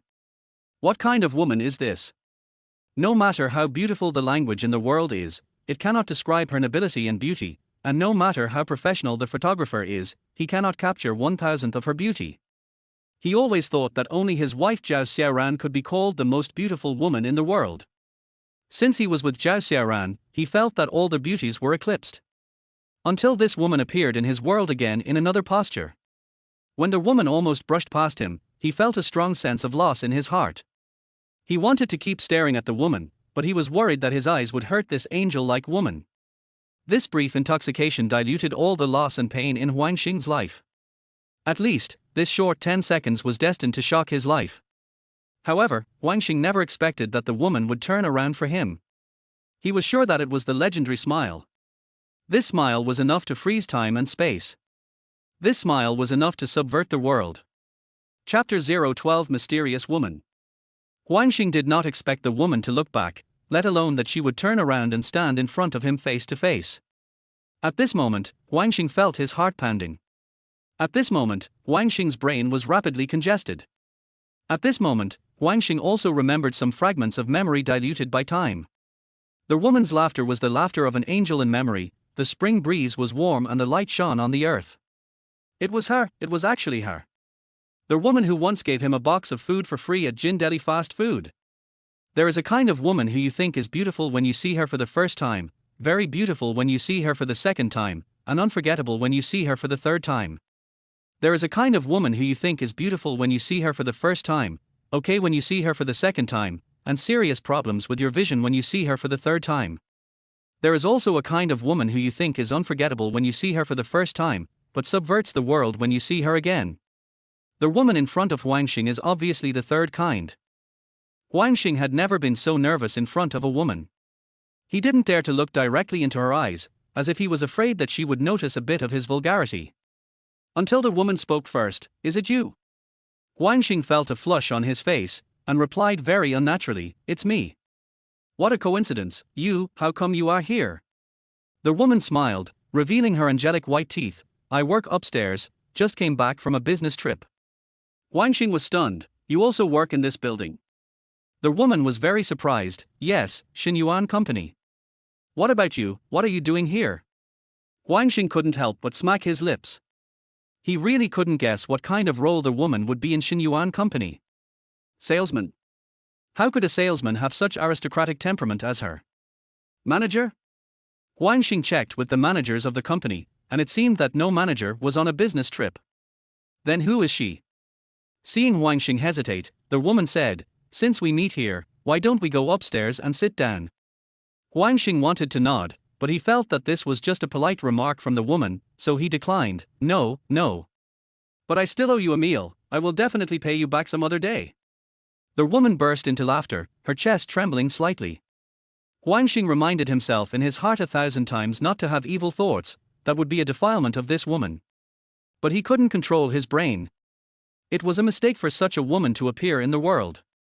She can make any man lose his mind and self-control. The woman said, "Okay. But you haven't told me yet, what do you do?" Huang Xing hesitated for a long time before telling the truth. "I am also here, working at Xinyuan company. It's just that I was just fired." Huang Xing regretted it as soon as he said it. He secretly blamed himself for not being able to find a better word, such as leaving, resigning, or even if he said self-deprecatingly that he was fired, it would sound better than the word fired. The woman's face flashed with astonishment, and her brows slightly frowned. But she suddenly seemed to think of something, and said to Huang Xing, "Then we are colleagues. I want you to treat me to a meal now, how about it?" Huang Xing was startled, thinking, "Don't be so anxious. Now there are only 12 yuan left in his wallet, what should I treat her to? Noodles." This woman's wish is good, and he also wants to fulfill her wish. But the problem is that Huang Xing can't afford to be fat even if he swells his face now. Unless he treats, she pays. But I don't know what kind of power drove him to nod. Nodding, regret not nodding, maybe even more regretful. At worst, when paying the bill, I point to my head and ask the boss, "Is this head enough to pay the bill?" In this way, Huang Xing inexplicably brought this inexplicable woman to the door of an inexplicable hotel next door and ordered a few inexplicable side dishes. The woman inexplicably giggled and inexplicably ordered a few bottles of beer. Huang Xing thought, "Order it, anyway, today will be seriously overspent anyway, if you want to overspend, just overspend to your heart's content." Suddenly, Huang Xing seemed to have seen through the world, and inexplicably comforted himself. The food and wine were served, and the two of them drank together. The amazing thing is that until now, they still don't know each other's name. Perhaps, Huang Xing only regarded her as a mysterious colleague, but she regarded Huang Xing as a poor man who was fired. If he could meet such a woman after being fired, Huang Xing would rather be fired every day. Chapter 013, Peerless Beauty. To be precise, Huang Xing was really confused this time. He felt that everything was like a dream and reality. If the peerless beauty in front of him was a real person, how could she be so perfect, like an angel? If she was just an angel in his dream, how could she be so clear and transparent? Even the fine lines on the palm of his hand could be seen clearly. But seeing the food on the table being gradually consumed, and the time for paying the bill was getting closer and closer, Huang Xing couldn't help but secretly complain in his heart. How could he do such a ridiculous thing? He obviously had no money in his pocket, but he still had to pretend to be rich. In a hurry, Huang Xing thought of Ouyang Mingjiao. So he pretended to go to the toilet, but actually called Ouyang Mingjiao for help. In this way, Huang Xing felt more at ease. He wanted to muster up the courage to ask the woman's name, but he felt it was too abrupt and didn't know how to start. He was not a very introverted person, but in front of this woman, he felt so insignificant that he couldn't even exercise the most basic right to speak. A few minutes later, Ouyang Mingjiao rushed in on the invincible wind and fire wheel. As soon as she entered the door, she saw Huang Xing's embarrassed look at a glance, so she simply raised a few 100 yuan bills and waved them in her hands, as if telling him with body language, "This girl is here to save you." Huang Xing was excited when he saw the savior coming, thinking that he would not embarrass himself in front of this woman. But he immediately frowned. The money for the bill was delivered, but how could he get it? You can't just stand up and walk to the door in a grand manner to ask Ouyang Mingjiao for the money, right? Ouyang Mingjiao saw that Huang Xing had not moved for a long time, and she couldn't help but get anxious and waved at him repeatedly. Huang Xing quietly pointed his finger at the bathroom, suggesting that Ouyang Mingjiao was doing the transaction in the washroom. Ouyang Mingjiao understood Huang Xing's thoughts and tiptoed to the washroom. Huang Xing stood up and told the woman that he was going to the bathroom again. In the washroom, Huang Xing suppressed his pounding heart, took the 100 yuan bills from Ouyang Mingjiao, and said, I will return them to you when I get home. Ouyang Mingjiao asked, who is that beautiful woman? She looks so cool from behind. Your client? Huang Xing suddenly remembered that the woman had told him that she also worked at Xinyuan Company. He wanted to take the opportunity to get the bottom of the matter from Ouyang Mingjiao, but he was afraid of letting the woman wait too long, so he said to Ouyang Mingjiao, I'll tell you when I get home.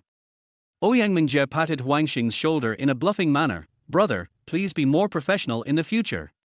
It's embarrassing to invite a beautiful woman to dinner without bringing money. If I hadn't come to your rescue, you would have been embarrassed today. Huang Xing nodded perfunctorily. But he was very surprised that Ouyang Mingjiao didn't feel jealous when she saw him eating with other women. This girl was originally an unfathomable girl. Perhaps, she really just regarded herself as a small boat in her life, carrying temporary loneliness and emptiness for a transition. She would not stay on the boat for too long, and there were still large oases and scenery belonging to her, waiting for her to wander. Until now, Huang Xing did not dare to give a proper definition to the relationship between himself and Ouyang Mingjiao. Ouyang Mingjiao and Huang Xing came out of the bathroom one after another. Ouyang Mingjiao accidentally glanced at the table, and it happened that the woman whose name was unknown was also looking over here. Ouyang Mingjiao screamed. Huang Xing didn't know what happened to Ouyang Mingjiao for a while, so he went up to ask. Ouyang Mingjiao looked at him suspiciously, but turned to walk towards the woman. Unexpectedly, the woman found Ouyang Mingjiao and stood up with a smile. Ouyang Mingjiao called, Big Fu, which woke Huang Xing up at once. At this time, all the doubts were solved. No wonder the woman said she worked at Xinyuan Company. Huang Xing couldn't match her number at all. It turned out that she was Fu Jie, the number one boss of Xinyuan Company. As for why she suddenly asked him to treat her to a meal, Huang Xing thought that this should be the last dinner. Fu Jie heard that she was fired, so she felt pity. Bullshit. Could this be pity? Let him treat her to a meal, and ordered so many good dishes. This is obviously taking advantage of the fire.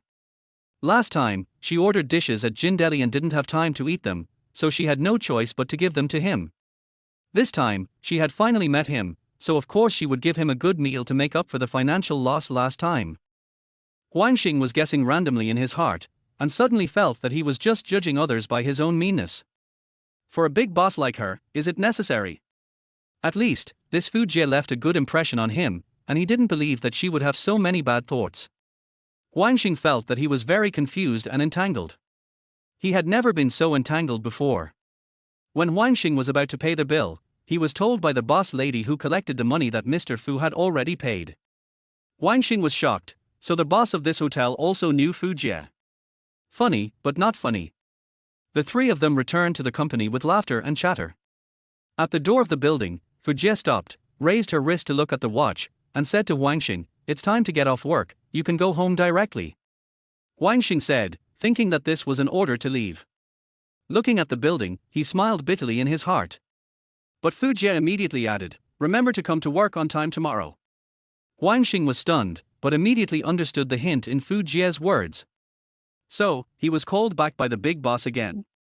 Thank God, thank Jin Deli, thank President Fu. Huang Xing thanked everything in the world in his heart.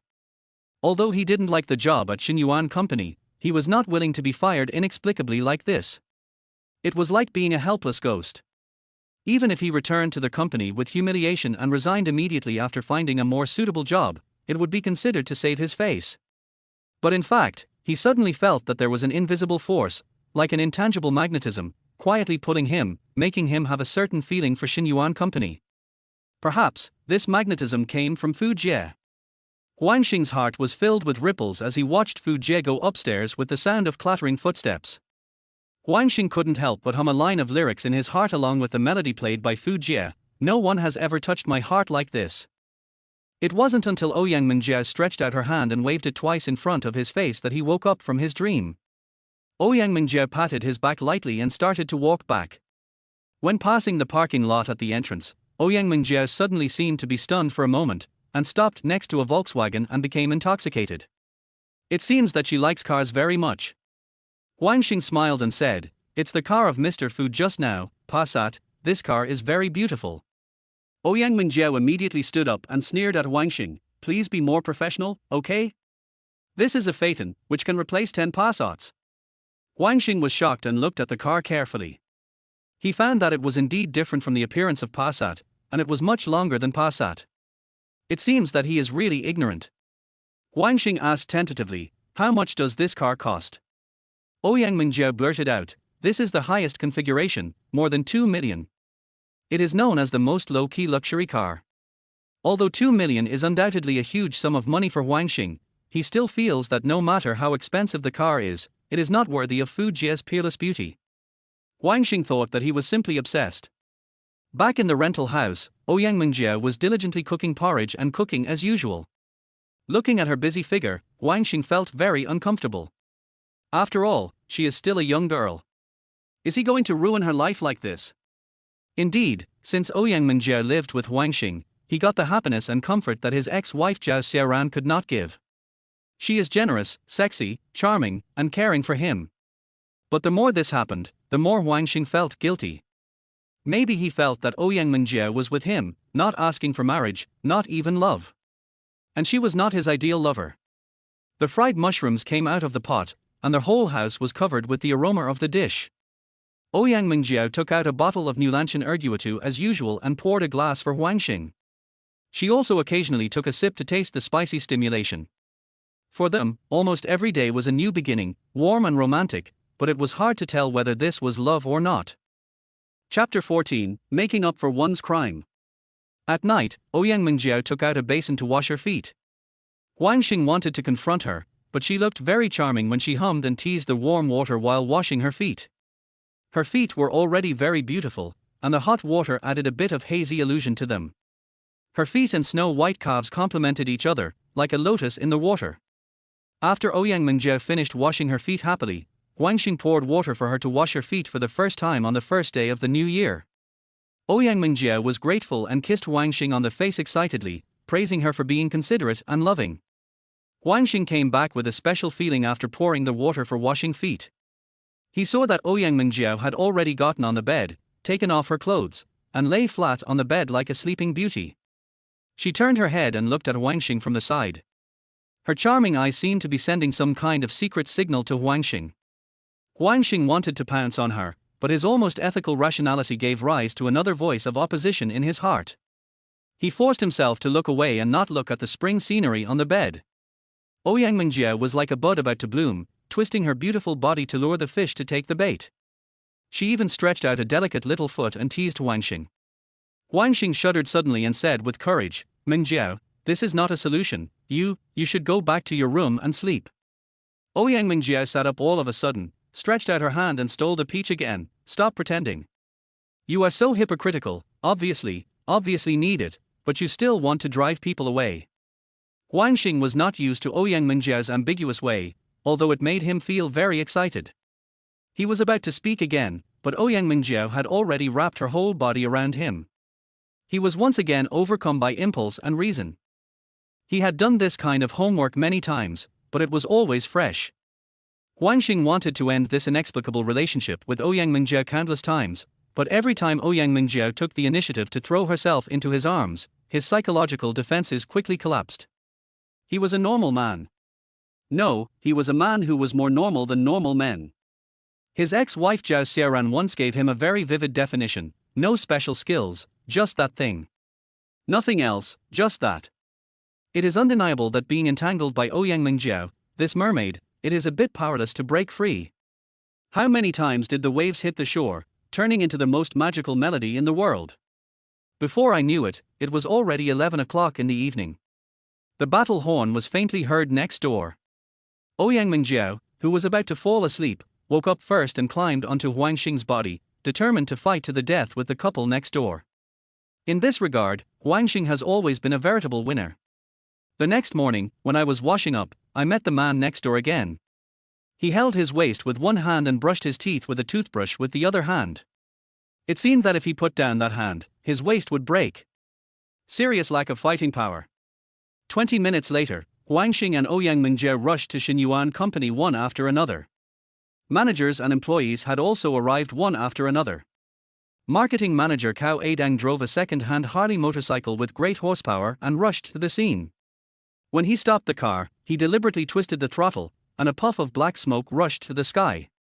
Huang Xing bumped into Cao Adang, who was humming a little tune leisurely. Cao Adang frowned, stretched out his hand and shook the belt buckle, making a burst of surprised noises. Hey, why are you here again? Come to collect wages? That what I told you, I will call you to inform you when the wages are paid, and you can come to collect them again. Huang Xing interrupted Cao Adang. I'm afraid I will disappoint you. Cao Adang was completely confused. Before he could react, Huang Xing had already jumped up several steps and headed straight to the 4th floor. Up on the 4th floor, a mixed fragrance hit him. Female employees were walking around in all kinds of flashy clothes. The noisy discussions meant that this private enterprise was in a messy management. Huang Xing realized that Ouyang Mingjiao, who looked lively and rebellious, was actually very law-abiding at work. She usually wore too sexy clothes, but always wore that blue professional suit at work. Thinking of the debauchery at night and the reserve during the day, Huang Xing really was confused about this youthful Ouyang Mingjiao. It was a big company, and it really looked a bit like a free market. Some managers were shirtless and humming obscene tunes, and even reached out to pat the buttocks of some female employees from time to time. The female employees were even more diverse. Some held soy milk in their hands and ate fried dough sticks in their mouths. Some threw their plastic bags they had eaten into the corridor. Some even leaned against the wall and took off their shoes to pour sand out. What a colorful world. How messy is the management of such a company? Listening carefully, there were people shouting everywhere, some chasing and running, and some people didn't flush the toilet. Their whole corridor was filled with the smell of human excrement. After more than 10 minutes, with the various departments in place, the company finally got a relative quiet. Huang Xing took this opportunity to take a broom and cleaned the corridor thoroughly. The east and west ends were only 20 to 30 meters, but the garbage he cleaned up was piled up into a mountain. It was also at this time that the young and beautiful Deputy General Manager Fu Zhenxin came late. When she saw Huang Xing appear in the corridor, she was shocked. She wanted to ask Huang Xing why he came to work again, but she saw that Huang Xing was busy cleaning, and she felt it was inconvenient to add insult to injury at this time. After deliberately swinging her purse to slap Huang Xing's butt, Fu Zhenxin angrily called Cao Adang to her office. Fu Zhenxin asked Cao Adang if he had talked to Huang Xing, and Cao Adang patted his chest and said confidently that he had talked and it was settled. Fu Zhenxin was extremely surprised. The two had a heated discussion about Huang Xing's inexplicable appearance. In the end, Fu Zhenxin handed this arduous task to Cao Adang, asking him to make meritorious contributions while serving his sentence. The appearance of the big boss Fu Jie made the whole company invisibly more spiritual. Fu Jie pushed open Fu Zhenxin's office, and Fu Zhenxin quickly sat up straight and quietly closed the Daobao online clothing shopping page. Afterwards, Fu Jie convened all managers and above to hold a meeting in the conference room, listened to the work reports of various departments, and made arrangements for the next step of work. Chapter 015 Habits. After the meeting, Fu Jie went to the Deputy General Manager's office and asked about the company's dismissal of Huang Xing. Fu Zhenxin complained repeatedly, saying that it was a ghost. She had seen thick-skinned people but not as thick-skinned as Huang Xing. The company had obviously talked to him and dismissed him, but he still refused to leave. He came to work in the company early in the morning and cleaned up to show himself. Fu Jie told Fu Zhenxin, "I called him back." Fu Zhenxin was shocked. "My dear sister. What are you singing?" Fu Jie frowned and said forcefully, "I want to hear the reason why Huang Xing was fired. It is so difficult for the company to recruit people this year. One issue of Jilian recruitment advertisement is 500 or 600, and it is also difficult to recruit employees at the job fair. Under such circumstances, the company still wants to lay off employees. I really don't know what you think." Fu Zhenxin said aggrievedly, "Sister, you don't understand the situation. If Huang Xing is not fired, I can't stay in the company." Fu Jie corrected, "Don't call me sister in the workplace. What, do you have a blood feud with Huang Xing?" Fu Zhenxin tried again and still reported the bathroom collision yesterday to her sister in a tactful way. In the end, she also made a generous summary with indignation, that Huang Xing is simply unruly and impolite. He peeked at the company's vice president going to the bathroom. This incident has seriously affected the image of this vice president in the minds of employees. Once it is leaked, the consequences will be disastrous. In order to eliminate the trouble forever, of course I have to cut the Gordian knot and eliminate this matter in the bud. Cut the grass and root it out." Fu Jie heard it and laughed out loud. Fu Zhenxin pouted and complained to her sister aggrievedly, you are still laughing, it's so embarrassing. Fu Jie said, it was obviously you who accidentally exposed yourself, and you also affected Huang Xing. Fu Jianxin played a little temper, I don't care. As long as Huang Xing, the pervert, stays in the company, I feel uncomfortable. He must go. Fu Jie said, you can't label a pervert as a pervert. Can you be more open-minded? Huang Xing didn't mean to do that. Giving him a chance is like giving yourself a chance. Fu Jianxin snorted coldly, if I give him a chance, I might not be able to raise my head in front of the whole company. Fu Jie said, it's not that serious. I believe Huang Xing is not the kind of person who likes to spread his scandals. He has a sense of righteousness. After much persuasion, Fu Jianxin reluctantly agreed to let Huang Xing stay for a trial period. But deep in her heart, it was difficult to get out of the shadow of yesterday. It was like a nightmare, shrouding her almost immature heart all the time. In this way, Huang Xing was legitimately staying again. More than 10 days passed in the blink of an eye. As a small after-sales service, Huang Xing felt more and more insignificant. The salary plus commission was only more than 1,000 yuan a month. He had to pay rent and eat. The pressure can be imagined. In his poor life, he also summed up a lot of cost-saving plans. For example, when buying vegetables, he would buy them at night, when vegetables are generally much cheaper than during the day. In addition, he would buy less vegetables and put more salt, so that he could have more steamed buns or at least fish and meat for each vegetable.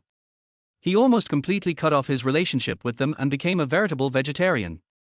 However, Ouyang Mingjiao still accompanied him like a little lover, so although his life was poor, it also had its special fun.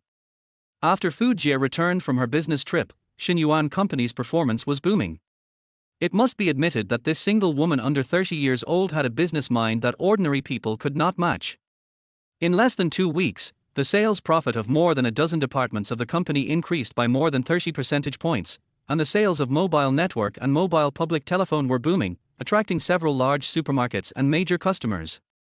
At the same time, Xinyuan Company also took over another Samsung after-sales service station, which further increased the scale of the company. But in fact, Fu Jie felt very tired. After all, Xinyuan Company was a family-owned enterprise, and the deputy general manager was her own sister, who was young and inexperienced.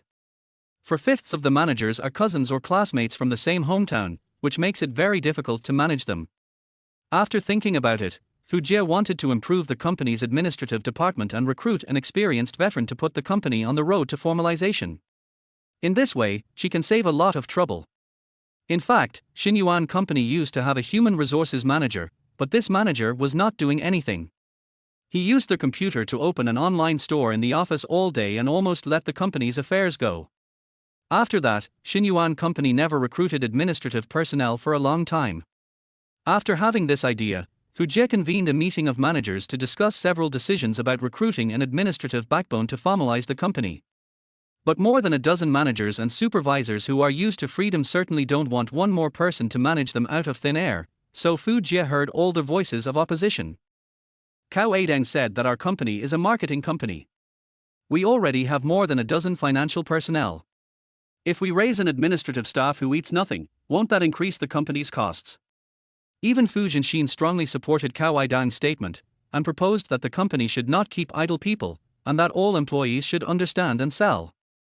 Even those in finance and warehouse management should be given sales tasks, otherwise their wages would be deducted. Fu Jianxin's proposal was unanimously supported by most managers. Fu Jie is a wise person. She understands why managers oppose the company's recruitment of line management personnel. They are used to being free and undisciplined and don't want to be constrained by others. But the more so, the more Fu Jie feels that it is necessary to invite someone with a certain level of management to come and rectify the company's atmosphere, so that the company can get on the right track and demand efficiency from management. Fu Jie was worrying about not having a suitable reason to show her determination, when a manager's mobile phone rang, and then another manager's mobile phone rang. Fu Jie used this to make a fuss and confidently defeated these opponents. With your current working status, your mobile phones are ringing louder than one another during meetings. The company has emphasized many times that mobile phones should be set to vibrate or silent during meetings, but who of you listens? So, I have made up my mind today to find a manager to take care of you and the company. No one dared to raise any objections in the meeting. Finally, Fu Jie still ended the meeting with the classic words of encouragement, time is life. Time is money, brothers and sisters, just go for it. After careful consideration by Fu Jie, the position of the recruitment is tentatively set as the office director. She mainly considers saving labor costs, so that this position can give full play to the three aspects of administration, management and personnel, and can also undertake some external relations and business work. After the position was finalized, before the recruitment advertisement was put in the newspaper, several managers in the company rushed to take the concurrent position.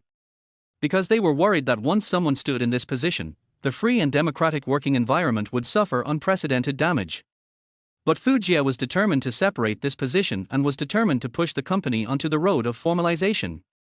Of course, this explosive news quickly spread throughout Xinyuan Company, and this office director position, which had not yet been inaugurated, became the focus of discussion in the whole company for a while. Xinyuan Company has 1 day off per week. Huang Xing could have taken a day off this Sunday and went back to his hometown to visit his parents. But just after getting up in the morning, he received a call from Fu Zhenxin. Fu Zhenxin told Huang Xing that Haihe Shopping Center had a wireless phone that needed after-sales service, and asked him to do this work before 9 o'clock. Huang Xing endured the humiliation and tidied his clothes and prepared to act. Ouyang Mingjie wanted to go with Huang Xing, but Huang Xing refused. He was worried that he would meet Zhao Xiaoran again and cause unnecessary trouble. When Huang Xing took the bus to the entrance of Haihe Shopping Center, he unexpectedly found that Fu Zhenxin's red Zhonghua was parked on the side of the road. Huang Xing approached, and Fu Zhenxin honked the horn a few times in the car, then pushed the door and got out. Huang Xing's heart was inexplicably throbbing when he saw her. Fu Zhenxin, who was full of youth, was wearing a fashionable and cool summer outfit, with a colorful short-sleeved top and a side-slit short skirt. The breeze blew, and the edges of her black stockings were faintly visible, contrasting with her fair and clean thigh skin. For some reason, since the car accident in the toilet that day, every time I saw Fu Zhenxin, that picture would involuntarily flood into my mind. I felt that it was beautiful, but also felt full of guilt. Fu Zhenxin hugged her arms and raised her head to Huang Xing and said, "Go to the office area on the second floor, I'll wait for you outside." Huang Xing nodded and walked in. Fu Zhenxin waved her fist behind her and hit Huang Xing's back in an imaginary way to calm her anger. Perhaps because of the large amplitude of the movement, her tight underwear was stuck in the crack of her buttocks again. She habitually freed one hand to grab her buttocks, forcibly pulling it out and flattening it. Fu Zhenxin has always been very surprised. Is it because her buttocks are too bumpy? No matter what style of underwear she wears, it likes to get into the crack of her buttocks. Is it because her buttocks are naturally static, or perhaps it has natural gravity? But Huang Xing went up to the second floor of Haihe Shopping Center, and couldn't help but pray in his heart, it would be best not to meet Zhao Xiaoran. But in fact, the more people fear something, the more likely it will come. The phone number that needs after-sales service is the one at the Business Management Department office, the one in the office. And it happened to be his ex-wife Zhao Xiaoran's turn to be on duty in the Business Management Department today. To be precise, she can't be considered an ex-wife yet, because they haven't completed the divorce procedures yet. Chapter 16 Shame. When Zhao Xiaoran saw Huang Xing again as a telephone after-sales person, she had the opportunity to vent her dissatisfaction. She had been promoted to the manager of the Business Management Department, and she ridiculed Huang Xing as soon as they met.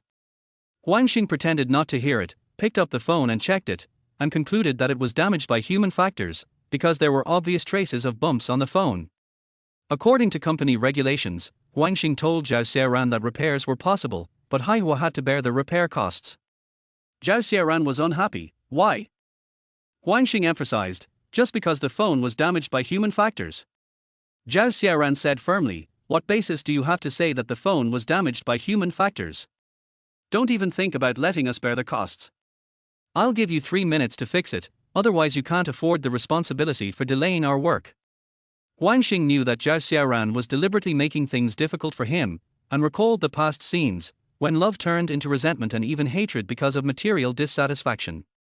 In fact, although Zhao Xiaoran left him, Huang Xing still didn't want to become an enemy with her. After all, the former husband and wife had always been a memory that Huang Xing could not forget.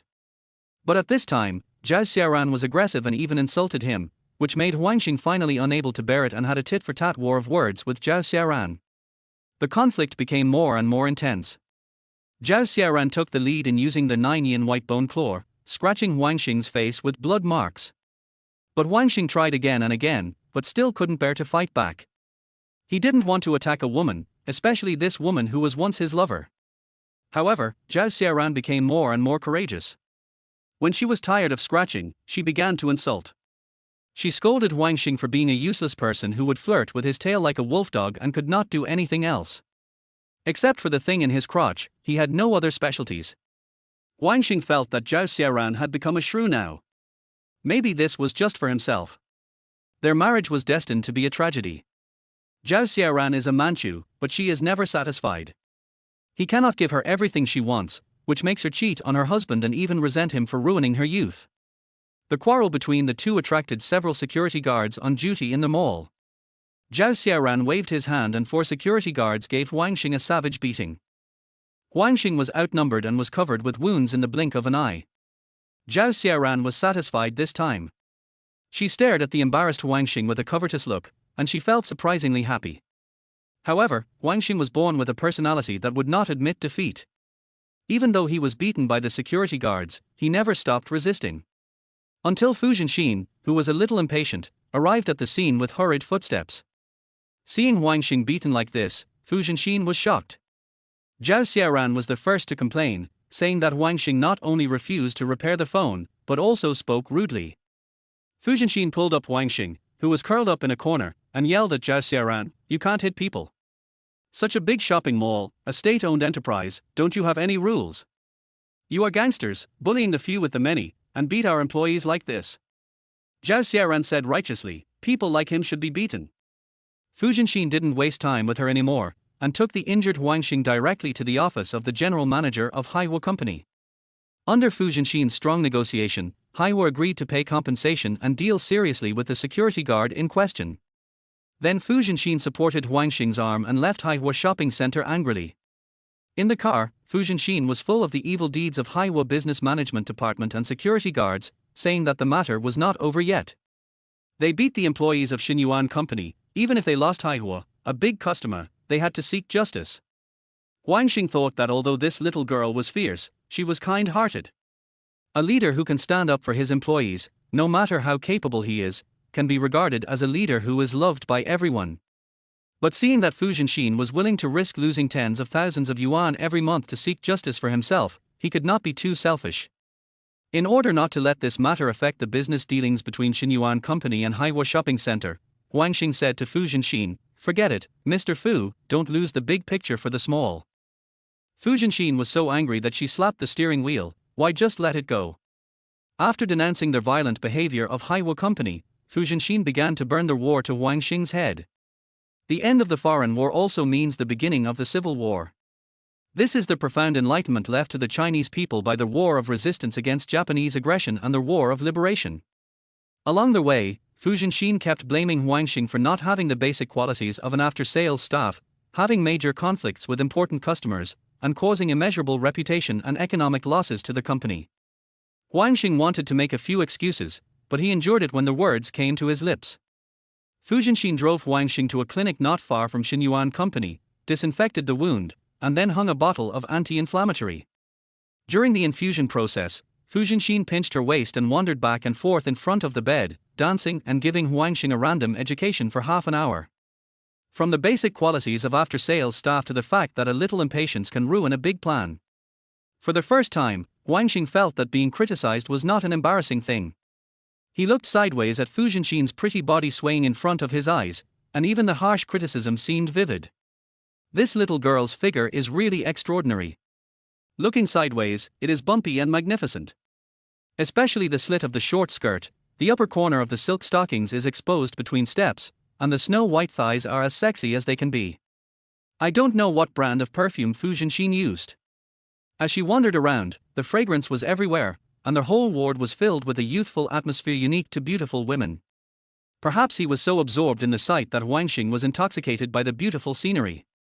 He couldn't help laughing. Fu Zhenxin was furious and kicked her foot in exasperation. "You made such a big mistake, and you still laugh." Huang Xing said poetically, "Well, I just wrote it down. I just wrote it down." Fu Zhenxin was so angry that she leaned over and almost flipped Huang Xing off the bed. He hated Huang Xing because of the last incident, and this time he caused such a big mess for the company. What's more annoying is that he, as the deputy general manager of the company, criticized and educated him, but he ignored her and laughed. However, what he didn't expect was that perhaps because Fu Jianxin moved too much, the button of her skirt fell to the ground with a bang. Fu Jianxin felt her waist loosen, and her skirt slid down at lightning speed. Huang Xing was shocked. He witnessed the whole process of Fu Jianxin's skirt sliding down. Although it was only a short second, only half of her red panties were exposed. Fu Jianxin quickly realized the seriousness of the situation, and in a hurry, she turned her body and sat on the bed, and quickly lifted the upper corner of her skirt with her hands. Huang Xing screamed. Fu Jianxin's face flushed, and she realized that she had sat on Huang Xing in a daze. And it happened to be that part. Being sat on that sensitive area by this soft body, Huang Xing immediately propped up a piece of blue sky under his body. Many times he simply couldn't do anything with it. It was too sensitive, and it would stand up solemnly and look down on the world at the slightest stimulation from the outside world. When Fu Jianxin felt that she was sitting in the wrong position and moved her butt forward, she naturally felt the abnormality caused by the rubbing. The strange and embarrassing feeling made Fu Jianxin feel like she had suffered an unprecedented insult, and she stood up suddenly. But she immediately realized the condition of her skirt and had to sit down again. She sat on the edge of the bed with half of her butt, supported her legs, and held the upper edge of her skirt tightly with one hand to avoid causing more adverse consequences of exposure. At this moment, she hated this guy named Huang Xing. She was a deputy general manager, but she was exposed twice in front of him for some reason. It was really embarrassing. But she also cursed the vendor who sold skirts. In fact, she was very particular about dressing and dressing up. She usually bought branded clothes, but last night, when she was walking outside and passed by a night market, she fell in love with a cheap and fashionable short skirt. After a complex psychological struggle, she bought it. As a result, she had just put it on today, and this scene of springtime was staged. Fu Jianxin naturally blamed Huang Xing for all the crimes. If it weren't for him, none of this would have happened. Chapter 017 Resignation. Huang Xing hadn't realized the seriousness of the matter at this time. He even took the initiative to move his body inward to make a little more space for Fu Jianxin's buttocks. But he was still shocked by the scene in front of him. Fu Jianxin originally sat on the bed with her back to him to avoid exposing herself to a greater extent in front of him. But in fact, this would invisibly expose her springtime more obviously. Under the white and shiny back, the upper corner of Fu Jianxin's short skirt dropped several inches due to her sitting posture, not only revealing half of the red background, but also the whole buttocks were tightly wrapped by the short skirt. The bumpy feeling proved that Fu Jianxin's beautiful figure was not in vain. Her buttocks were so sexy that they stimulated Huang Xing's passion cells to a great extent. Some evil thoughts, like bamboo shoots after rain, quietly emerged. He wanted to reach out and touch the plumpness there, even if it was just for a moment. But reason still made him take back the hand that he couldn't help but reach out. He even forced himself not to look at that scenery, and pulled a blanket over himself.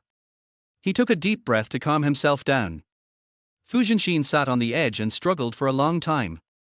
Finally, she mustered up the courage and pressed the corner of the trouser button with one hand to try to prevent the skirt from slipping off. Then she tried to stand up.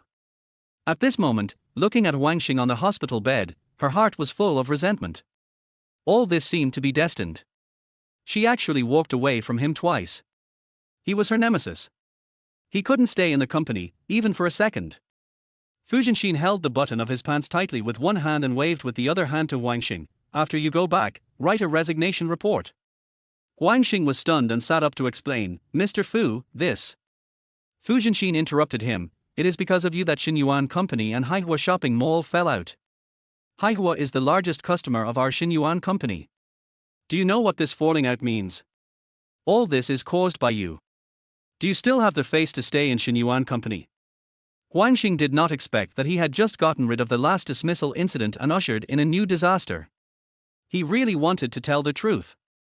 After trying again and again, Huang Xing mustered up the courage to say, Mr. Fu, actually, the manager of the business management department is me, my ex-wife. The reason for today's situation is because. Fu Jianxin felt that Huang Xing was just dreaming, and she interrupted him again. What did you say? You said that Zhao Xiaoran, the manager of the business management department, is your wife. Huang Xing nodded. To be precise, it is my ex-wife. Fu Jianxin shrugged her shoulders sarcastically. and almost reached out to touch the temperature of Huang Xing's forehead to see if he was confused by the fever. Fu Zhenxin smacked her lips and laughed. Do you think I will believe it? Good boy, don't be so self-indulgent. Zhao Xiaoran is such a proud person, she doesn't even look down on the general manager of Haihua Shopping, let alone you, a small one. Chapter 014 Resurrection. Perhaps Fu Zhenxin realized that she had seriously hurt Huang Xing's self-esteem, so she stopped talking in time and softened her tone. Wake up, Huang Xing. Then she walked out of the ward quickly and drove away. Huang Xing smiled bitterly in his heart, listening to the faint sound of the engine of the Zhonghua sedan. He felt more and more helpless and hard in life, and he was as ordinary as a grain of sand in the Yellow River, so small. How can we change the status quo? What Huang Xing didn't expect was that when the drip was about to run out, Fu Zhenxin drove back. She went home and changed into trousers, but the trousers could cover her long legs, but they could not hide the triangle shape of her buttocks. She still pulled it with her hands from time to time, and the underwear always went into the crack of her buttocks. Fu Zhenxin looked back again, perhaps just because of sympathy. She looked fierce on the outside, but she was kind on the inside. However, no amount of sympathy could save Huang Xing's fate. In her opinion, a man who made her exposed twice was really not qualified to continue working at Xinyuan Company. For her own face, to prevent trouble before it happens, she must drive him away. With a mixture of pity and sympathy, Fu Zhenxin drove Huang Xing back to the company. Fu Zhenxin pinched Huang Xing's waist and forced him to write a resignation report in her office. Huang Xing hesitated with the pen, and only wrote 4 words of the resignation report in half an hour. He felt that he had simply become someone else's plaything. Fu Zhenxin saw that he couldn't write for a long time, so she simply snatched the pen and paper from his hand and said to him, "Can't write, write. I'll help you write. You don't have to come to work tomorrow." Huang Xing wanted to say something, but he felt his throat was so dry. Chapter 18 Innocence. That night, Huang Xing drank a lot of wine. After drinking, he took the initiative to press Ouyang Mingjiao on the bed for the first time and sent her to the peak again and again. But Huang Xing suddenly felt that he was very sorry for Ouyang Mingjiao. Every time she was so immersed, so intoxicated, and so eager to share the spring breeze with him. But he treated her as a thing for himself to vent, using crazy ambiguity to dilute the pain of his failure in the workplace. Every time after being intimate with Ouyang Mingjiao, Huang Xing would be entangled with apologies. He wanted to end this abnormal relationship where sex was more important than love, but he could not resist the sexiness and charm released by Ouyang Mingjiao. He liked Ouyang Mingjiao's body, her voiceless moans, her smooth skin, and her various ambiguous and provocative ways. He was even a little addicted to it and couldn't extricate himself. Perhaps, since Zhao Xiaoran left, Ouyang Mingjiao has become an indispensable sustenance in his life. What Zhao Xiaoran never gave, Ouyang Mingjiao could give him twice. The next day was Monday. Ouyang Mingjiao got up early as usual and bought soybean milk and fried dough sticks. She used the furry little ornament on the keychain to tickle Huang Xing's nose. "Lazy pig, get up, the sun is going to burn my butt." Then they had breakfast together. After the meal, there were still more than 40 minutes before the work time, and Ouyang Mingjiao pestered Huang Xing to make up for a lesson. Huang Xing was in no mood, as he had not yet told Ouyang Mingjiao that he had been fired. Afterwards, Ouyang Mingjiao dragged Huang Xing to work, and Huang Xing had no choice but to tell Ouyang Mingjiao the truth about his dismissal. Ouyang Mingjiao was furious after hearing this, and immediately said that she would seek justice from Mr. Fu. Huang Xing smiled and said, "Calm down. In such a big provincial capital, I don't believe there is no place for me, Huang Xing. I will buy a Zhaopin.com in a while to see if there are any suitable jobs." Before going to work, Ouyang Mingjiao gave Huang Xing a passionate kiss and comforted him. "Don't be discouraged, dear, there will always be a way." Huang Xing smiled gratefully. After Ouyang Mingjiao left, Huang Xing wandered back and forth in the small room for a long time. Until his cell phone rang and he received a strange call. After answering the call, he found out that it was actually from Fu Jie, the general manager of Xinyuan Company. To be precise, this graceful and noble strong woman left a deep impression on Huang Xing. She was so perfect and stunning that no matter how gorgeous the language in the world was, it was impossible to describe her unparalleled beauty. Fu Jie asked Huang Xing, "Why haven't you come to work yet?" Huang Xing was startled and his face flushed. Even though he was not talking to Fu Jie face to face, he felt a little restrained. He explained almost at a loss, I am no longer an employee of Xinyuan Company. Fu Jie asked. Why? Huang Xing felt a little embarrassed, but he still told the reason. Fu Jie pondered for a moment. Come over, go directly to my office. Huang Xing hesitated. This? Fu Jie urged. I have the final say in Xinyuan Company. Well, time is life and time is money. I hope you can show up in my office within 10 minutes. After hanging up the phone, Huang Xing felt incredible. Is this the second time he has come back to life in Xinyuan Company? Dressed neatly, Huang Xing went to Xinyuan Company with a nervous mood. It was a coincidence that he ran into Fu Zhenxin as soon as he went upstairs. Of course, Fu Zhenxin was about to return to her office. She still habitually touched her underwear through her pants. This action easily made people think of the wrapped scenery. But in fact, she seemed to know nothing. She just wanted to make herself more comfortable and never considered how sexy this habitual action would be and how it would make others imagine. When she saw Huang Xing coming, she just frowned slightly, then took a firm step and entered the office. Obviously, Fu Jie had talked to her just now. A trace of apology suddenly attacked Huang Xing's heart. He didn't want to think about Fu Zhenxin's two flashes, but he couldn't control his brain. Many scenes popped up without listening to the instructions. General Manager's office.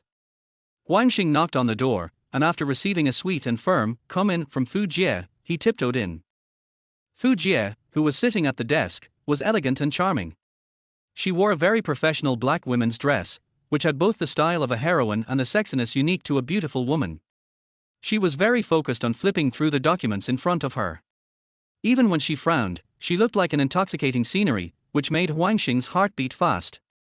In fact, as a married man, although his marriage with his wife was dead in name only, every time he saw a woman who moved him, he would feel more or less guilty. The two women who brought him this sense of guilt were Ouyang Mengjiao and the beautiful and refined female boss Fu Jie in front of him. He called General Manager Fu, but Fu Jie just nodded slightly and continued to work on her own. Huang Xing could only stand in front of the desk and wait for her to finish her work. About 3 minutes later, Fu Jie put down the documents in her hand, stood up and stretched her waist. It didn't matter that she stretched, her curvy figure was immediately displayed vividly. A mature beautiful woman, a perfect face, a perfect figure, such a curvy display is a temptation that no man can resist. Fu Jie breathed a sigh of relief, picked up a piece of paper from the table and handed it to Huang Xing, and said, "Give this to Fu Zhenxin and ask her to post a recruitment advertisement on Jillian this week. Then you go downstairs and wait for me at the door." Huang Xing nodded while taking the paper, but secretly thinking in his heart, what is Fu Jie's intention in asking him to wait for her at the door? With many doubts, Huang Xing spread out the paper, and a line of beautiful words jumped into his eyes: recruiting an office director. Requirements: have certain administrative management and organizational skills. Veterans are preferred. For some reason, Huang Xing felt very uncomfortable when he saw the 5 words, office director. This made people involuntarily think of the past that was unbearable to look back on. The person who had quietly snatched his wife away was Huang Jinjiang, the office director of a government inspection office. A strong sense of bitterness leaped into his heart. Huang Xing took the manuscript of the recruitment notice and came to the office of Deputy General Manager Fu Zhenxin. Fu Zhenxin was humming a song while playing with a pen spinner, an ordinary ballpoint pen, tumbling flexibly in her hand. Until Huang Xing stood in front of her, she stopped. She frowned, took the paper and looked at it, and then hurriedly ordered him to leave. Huang Xing did not stay for long, and said, "Goodbye, Mr. Fu." Just as he was about to leave, Fu Zhenxin suddenly added from behind, "Since you are staying, I have to remind you to keep your mouth shut. Don't let me catch your little tail." Huang Xing heard a bit of gunpowder in these words, but he didn't know how to reply. But there is no doubt that he felt a sense of being bullied innocently. Going downstairs, Fu Jie was already waiting in front of the Volkswagen Phaeton. To be honest, a soft and pretty woman standing in front of such a huge luxury car seems to be out of harmony.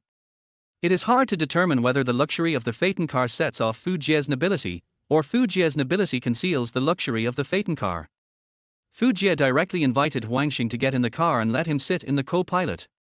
Then she said almost expressionlessly, "Accompany me to the mobile company to apply for a policy. There are many things that Fu Zhenxin can't handle without me." Huang Xing wanted to ask why she wanted him to accompany her, but Fu Jie immediately added the answer: people were arrested in the company, and they all had their own work and were busy. So they arrested you to go with me. Huang Xing couldn't help but be amazed. It turned out that Huang Xing was the only idle person in the whole company. Chapter 19 ruined in an instant. Fu Jie skillfully started the car, reversed, and drove onto the road. The overly spacious interior space made Huang Xing feel that it was an excessive waste. Fu Jie's slender figure was very disproportionate to the grand and luxurious phaeton. But what could not be concealed was her stunning beauty. There was a traffic jam on the way, and Fu Jie, who regarded time as money, couldn't help but pat the steering wheel. For a while, many drivers in front and behind were honking their horns, and the traffic was a little chaotic. Fu Jie took advantage of the traffic jam to say to Huang Xing, "If you want to make money, you still have to learn more about sales." Huang Xing nodded, "I have been moving towards this direction." Fu Jie said, "Very good. In fact, I also started with sales. 5 years ago, I started to get involved in the telecommunications industry and made my first pot of gold by relying on the agency business of the mobile company. Although the company is not a large enterprise now, it has developed very well. There are more than a dozen sales departments under it, covering the agency and sales of 7 or 8 products. And we have been planning to create our own brand. Shenzhen has a good momentum and has been committed to mobile phone research and development."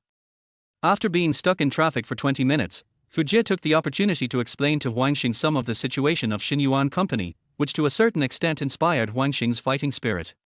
He has never liked marketing, but after Fu Jie's words, he really had some yearning. After 40 minutes, they arrived downstairs of the mobile company. Fu Jie asked Huang Xing to wait for her in the car. Huang Xing smoked several cigarettes in a row outside the car. He had been thinking about something.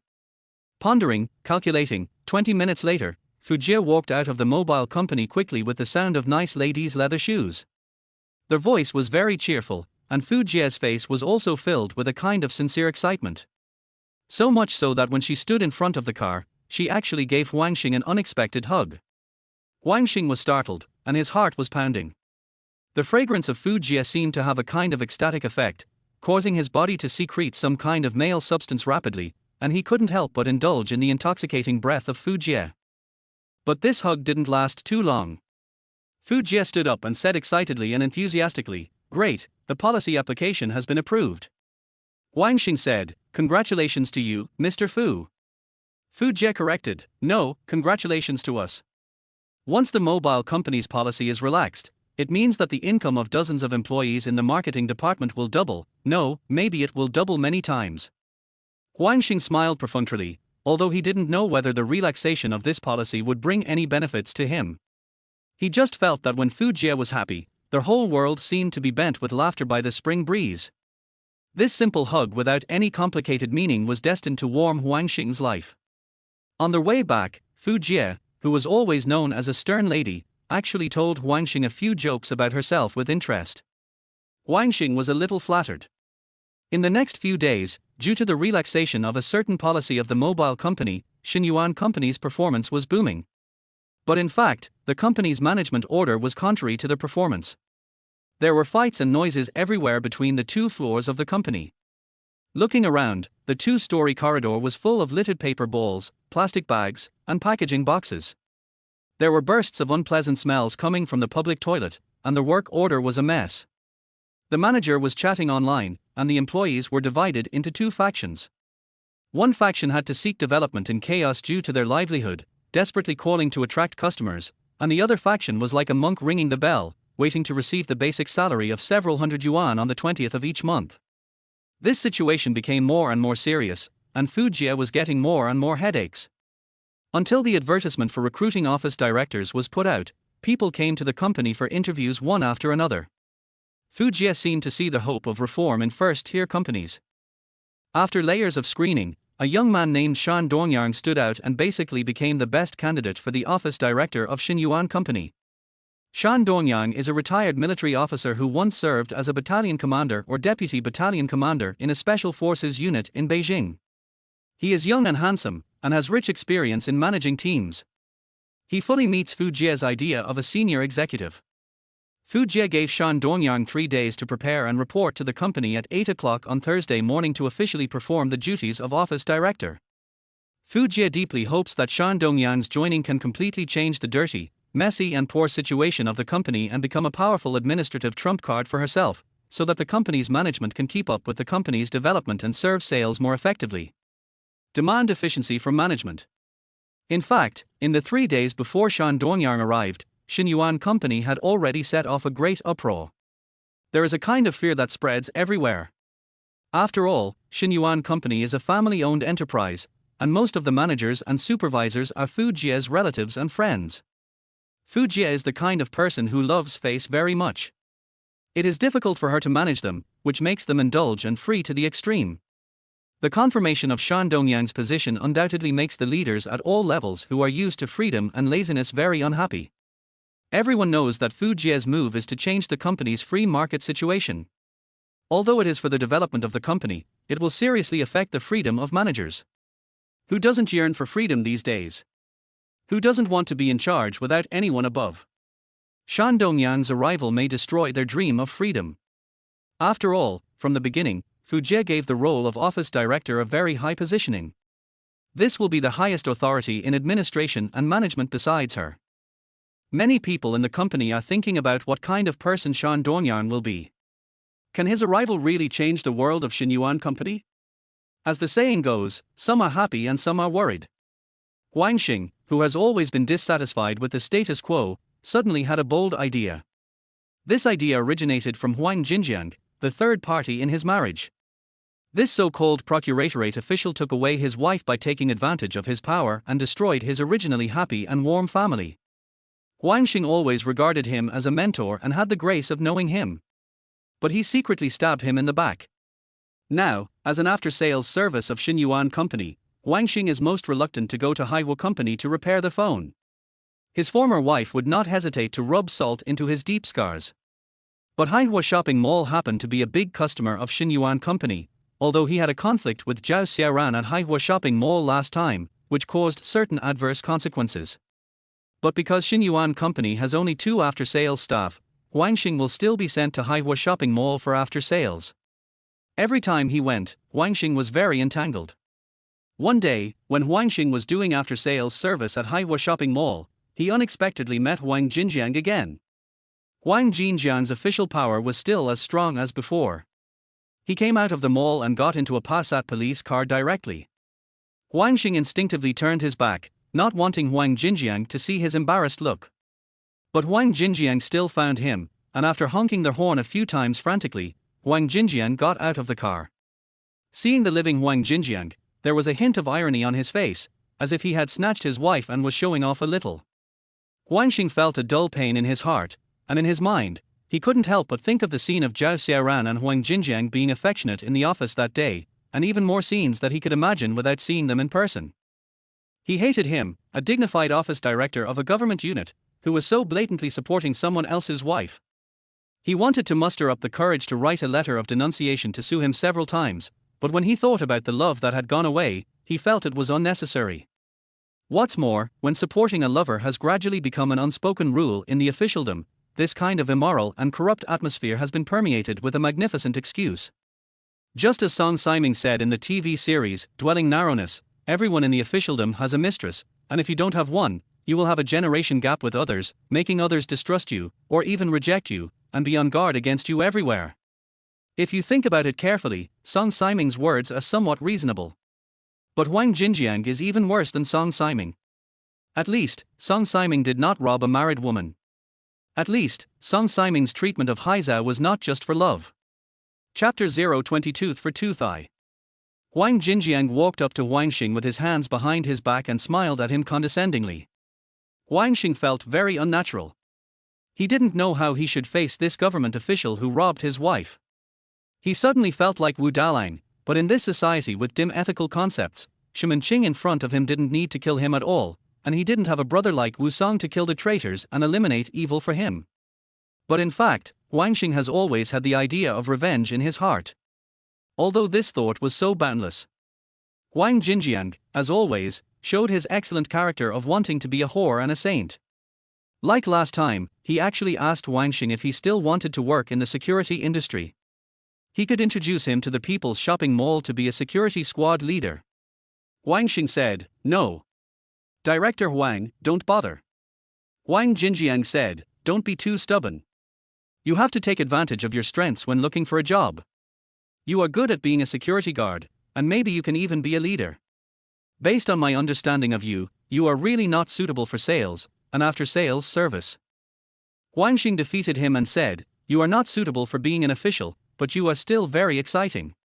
Huang Jinjiang's face changed, and his brows were knitted into 4 words, ungrateful. Looking at Huang Jinjiang returning to the Passat with a smug look, there was a deep pain in his heart, which condensed into a special power in Huang Xing's heart. Almost suddenly, Huang Xing's brain seemed to be injected with a new belief. Although the emergence of this belief was as abrupt and sudden as Sun Wukong jumping out of a crack in a stone. But it really scared Huang Xing.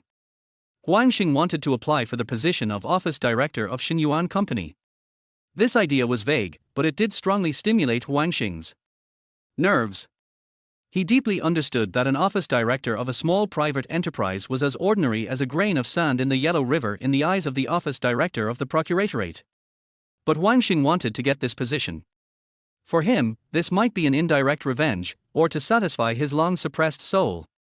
Weighing his own advantages and disadvantages, Huang Xing firmly believed that he could take on this important task. However, at this time, retired soldier Shan Dongyang had passed 5 levels and killed 6 generals. Although he had not yet come to work in the company, he had been determined by Fu Jie as the candidate for the office director of Xinyuan Company and was about to take office. In such a situation, Huang Xing had such a wish in his mind, which could be said to be a bleak future. But he still wanted to try. Perhaps not for anything else, just to fight for that breath. After returning to the company, Huang Xing went directly to the general manager's office and stood beside Fu Jie, who was touching her slender neck and thinking about something. Huang Xing's heart couldn't help but beat fast. This kind of heartbeat was not only because of the amazement at Fu Jie's beauty, but also because of the excitement of his own idea. Fu Jie saw Huang Xing appear in front of her so strangely, and loosened her hand from her neck, spread it on the desk, and tilted her pretty head slightly. The simple but elegant hair was tilted at an angle due to the center of gravity. An ordinary rubber band tied a simple and elegant youthful hairstyle. The few strands of hair in front of her forehead set off Fu Jie's pretty face like a poem and a painting. Anyone who saw it couldn't help but be intoxicated. Fu Jie asked Huang Xing, is there something? Huang Xing took a deep breath, coughed lightly to strengthen his courage, yes. I want to recommend myself. Fu Jie was slightly startled, frowned slightly, and looked at Huang Xing in surprise. What do you mean? Huang Xing mustered up his courage and said, I think I can take on the role of office director for Xinyuan Company, and I hope Mr. Fu will give me a chance. Upon hearing this, Fu Jie stood up from her chair. She thought Huang Xing must be crazy, otherwise how could he make such an unrealistic request? Fu Jie calmed down, sat down again, and asked coldly, what is your education level? Huang Xing answered truthfully, high school. Fu Jie asked again, have you ever been a soldier? Huang Xing shook his head, no.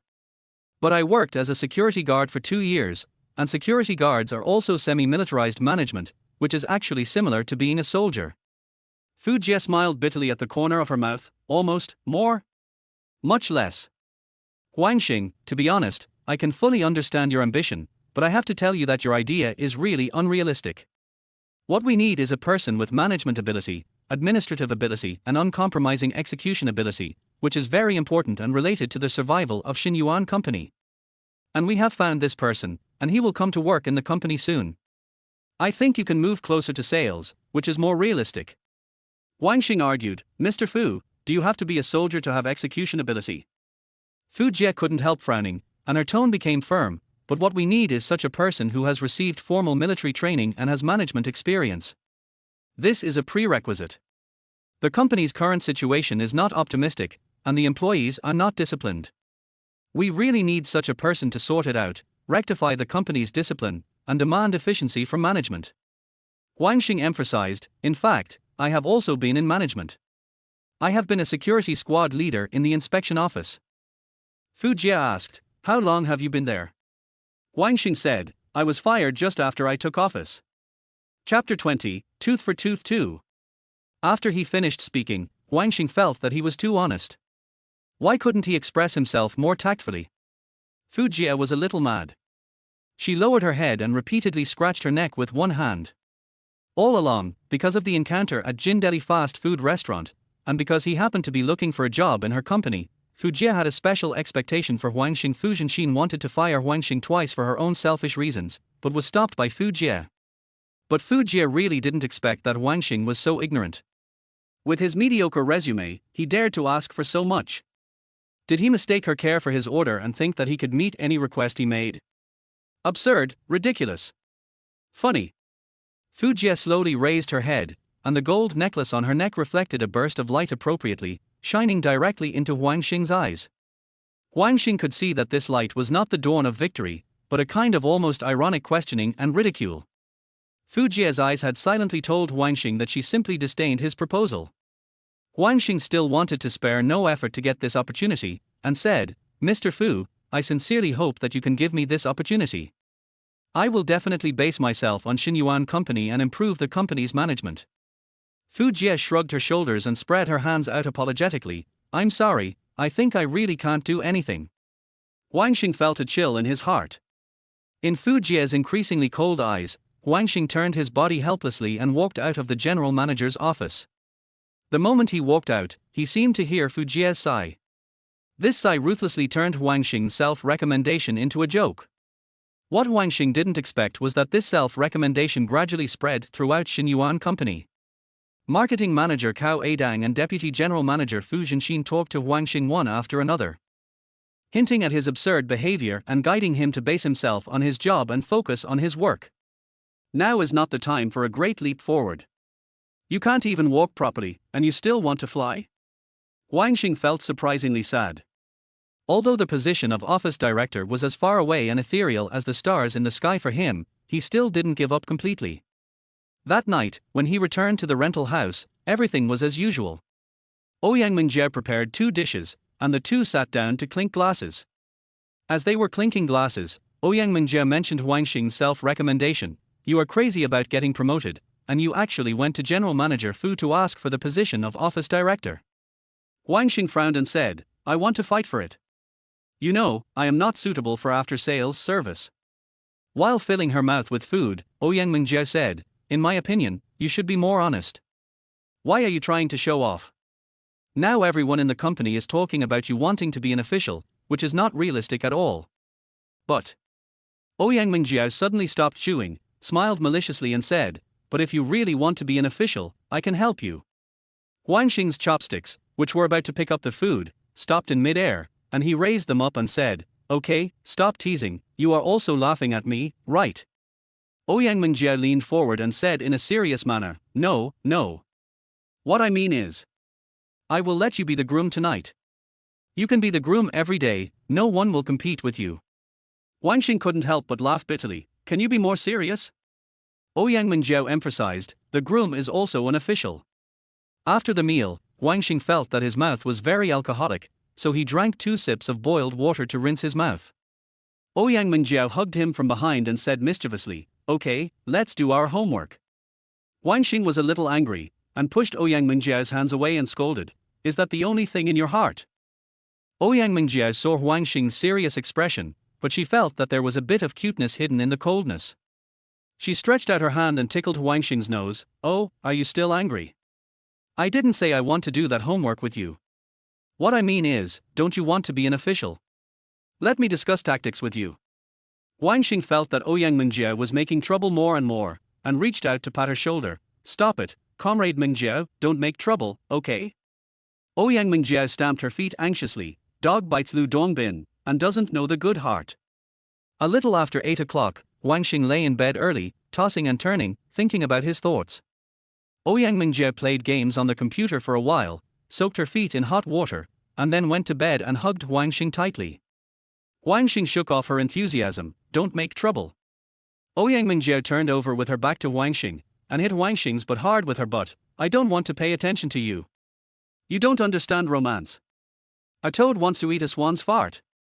Huang Xing was a little angry, but he still endured it and didn't start a war. Just as he had barely gotten over his distractions and fallen asleep, the sound of a battle melody from the next room was heard again. Huang Xing was awakened, and his heart became even more depressed. He stretched out a hand and slapped the wall fiercely in protest. After receiving the protest, the next room paused for half a minute and continued to fire. Huang Xing covered his ears with both hands and tossed and turned, unable to fall asleep again. While the battle next door was in full swing, Huang Xing suddenly felt a soft body turning over. Before Huang Xing could react, Ouyang Mingjiao had kissed him on the mouth. Huang Xing said angrily, "What are you doing?" Ouyang Mingjiao grabbed him and said with a sly smile, "Attack Pearl Harbor." The sound from the next room increased in decibels, and Huang Xing freed a hand to slap the wall again. Ouyang Mingjiao leaned close to Huang Xing's ear and whispered, "Protests are useless, the best way to deal with them is to fight back." Chapter 021 Professional Leading Eye. Huang Xing smiled bitterly, but still acquiesced to Ouyang Mingjiao's absurd revenge. Amidst the turbulent waves, they seemed to have forgotten everything. So much so that the man and woman next door, who had already finished fighting, began to bang on the wall over there.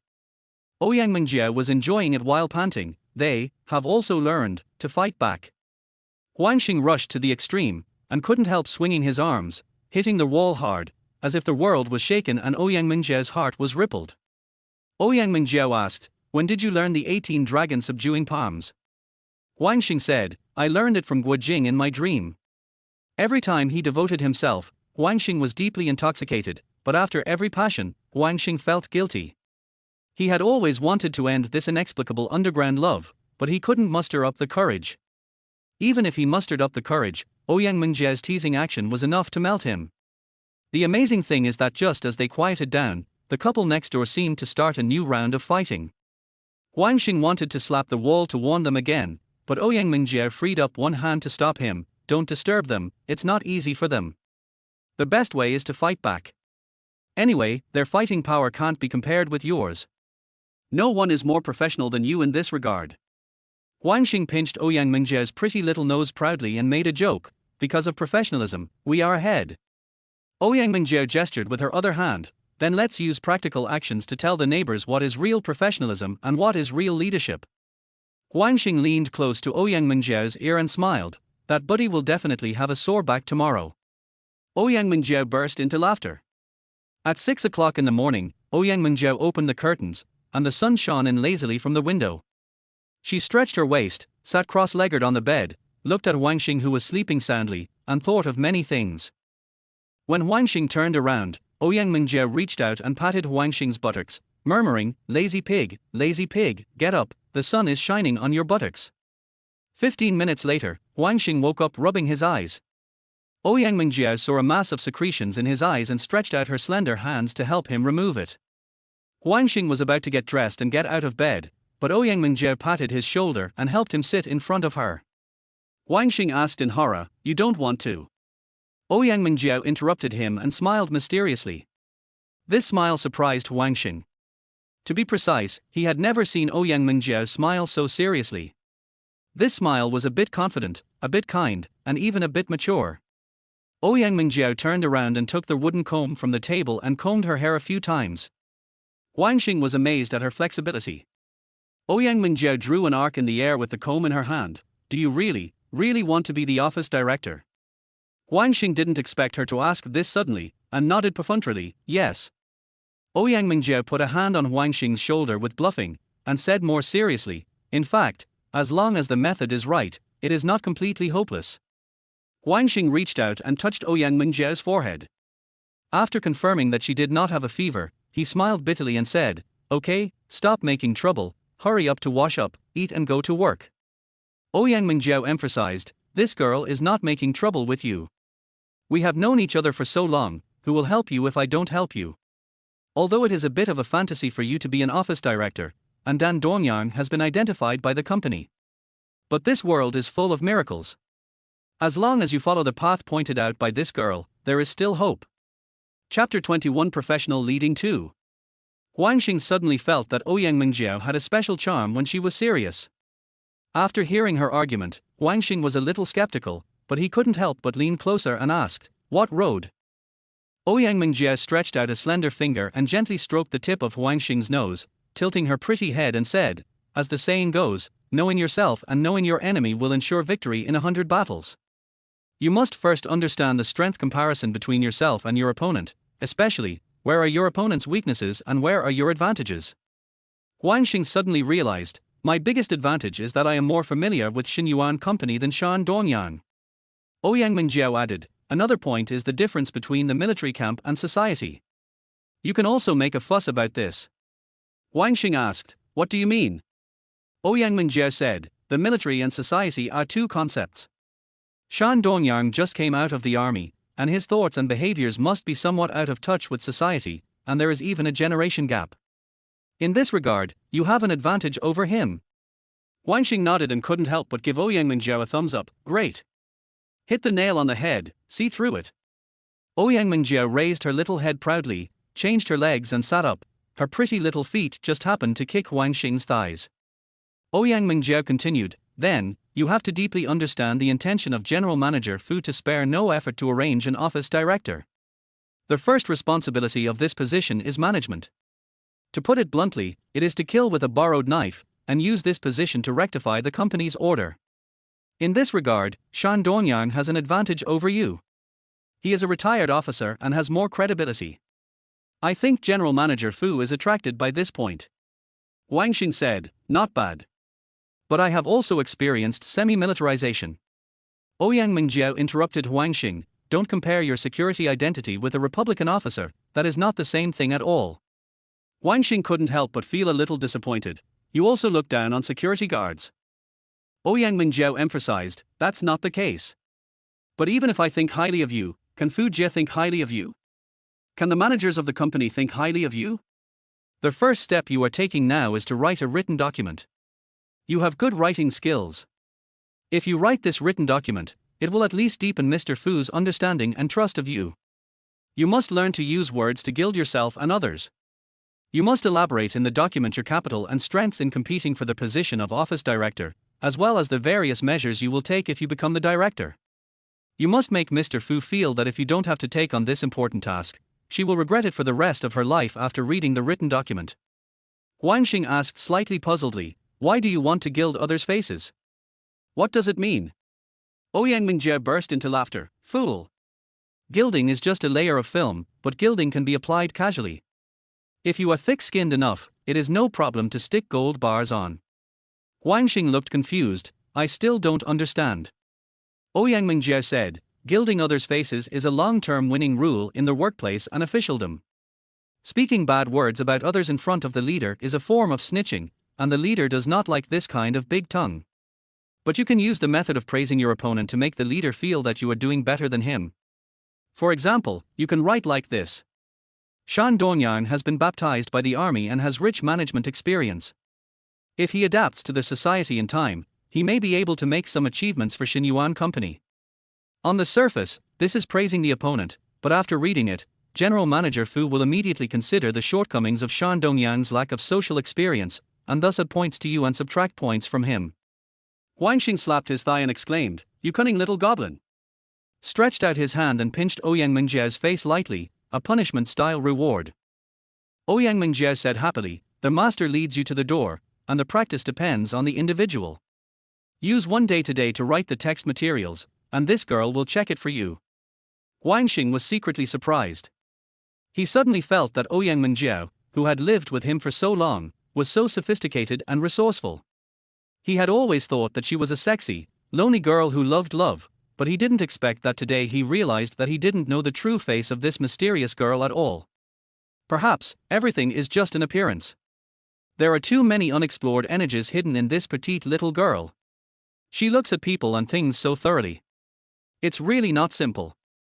After Ouyang Mingjiao was serious for a while, she saw Huang Xing frowning and thinking, stretched out her hands to wrap around his neck, and began to act coquettishly. Dear brother Xing, I am a good female military advisor, right? How should you reward me?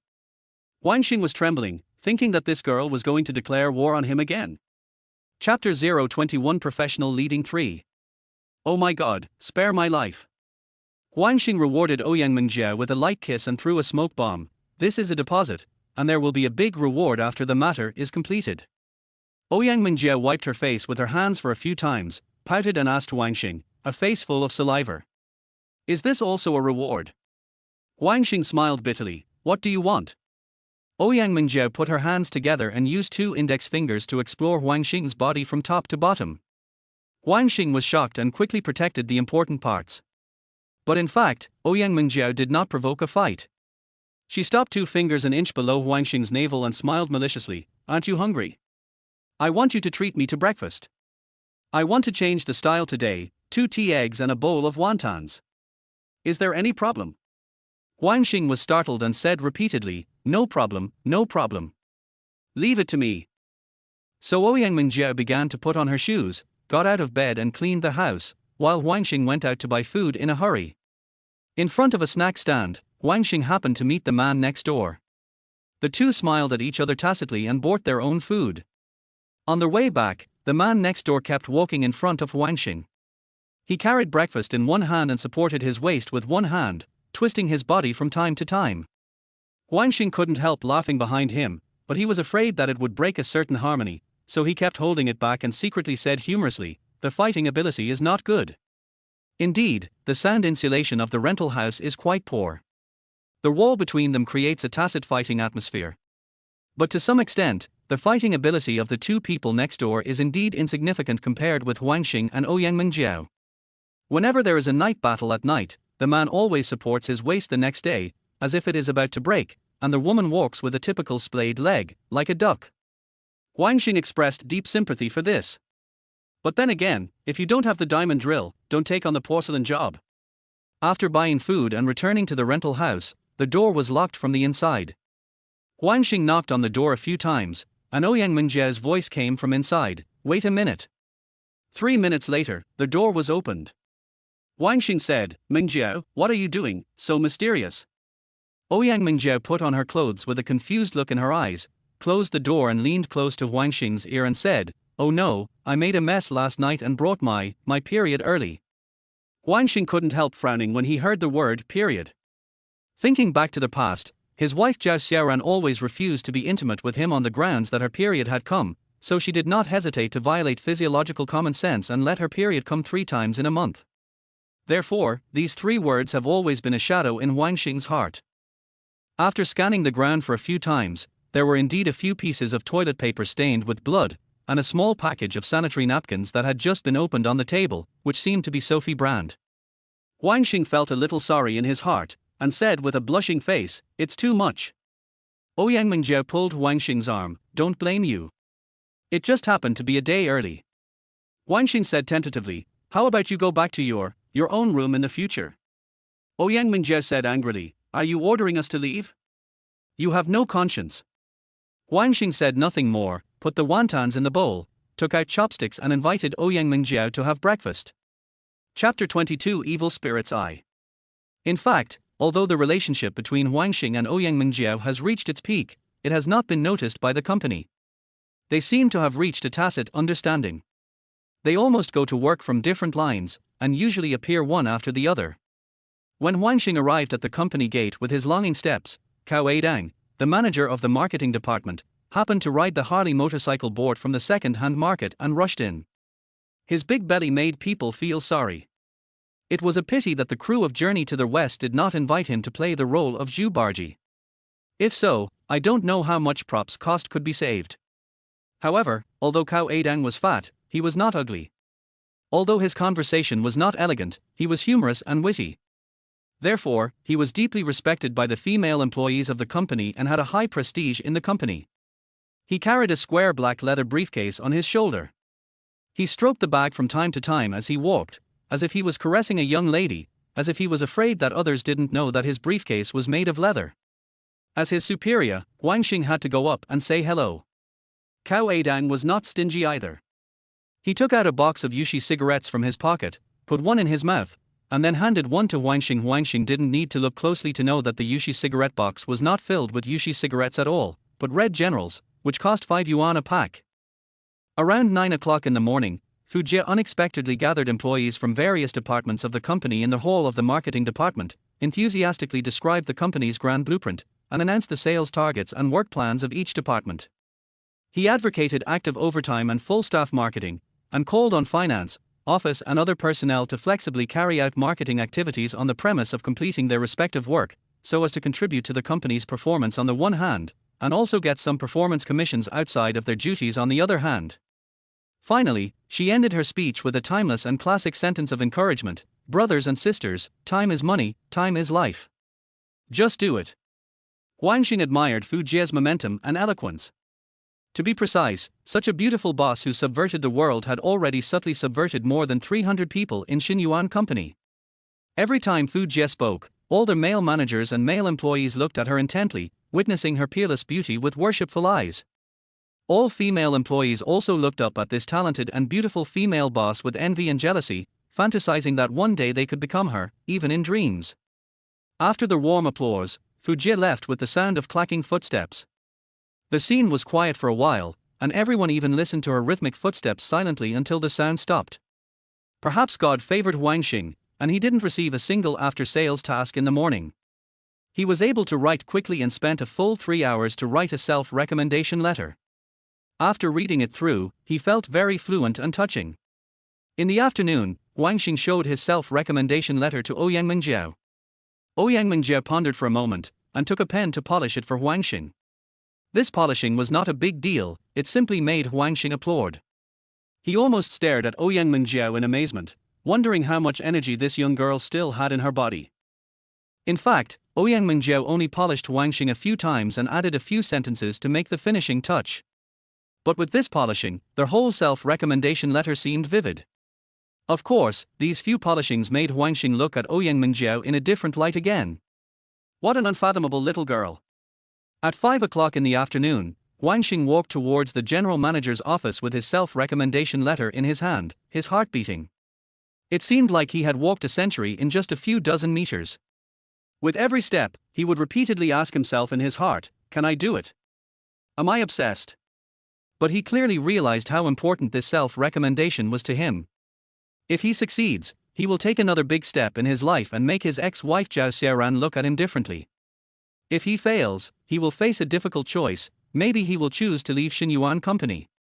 Chapter 022 Evil Trends 2. Although, he really can't bear to leave. There are too many things he can't bear to leave. He even feels that he has been integrated into this big family with a little chaotic management. While walking from the marketing hall to the general manager's office, Huang Xing and Cao Eideng meet unexpectedly. At that time, Cao Eideng had just come out of the finance department, holding a stack of bills in his hand and sighing, work is like, only in the moment of salary payment. Huang Xing tasted it and felt that although this was a bit vulgar, it was the truth. It was salary day again, and Huang Xing couldn't help but feel a little excited. It took more than a month to see the fruits of his labor. As Cao Eideng said, work is like, no matter how graceful your movements are, how long you persist, the real excitement is only the moment you receive the small stack of RMB from the cashier. This moment also means that you have to continue to work hard for a long time before you can reach the next one. Cao Eideng shook the bills in his hand a few times, making bursts of sound. The most touching melody in the world is this. Huang Xing smiled perfunctorily, as a greeting. Cao Eideng told Huang Xing to go to the finance department to collect his salary later, otherwise he would not be able to get a number today. As soon as their voice fell, Huang Xing saw 5 or 6 managers coming out of the finance office, all in high spirits. Some managers said that they would have a meal in the evening after receiving the money to reward themselves. Some said that they would use half to pay off the mortgage and the remaining half to buy stocks. Some said that they would go to Chuanher Leisure Center in Beiyuan to get a Thai massage. If they persuaded people well, they might even have sex for free.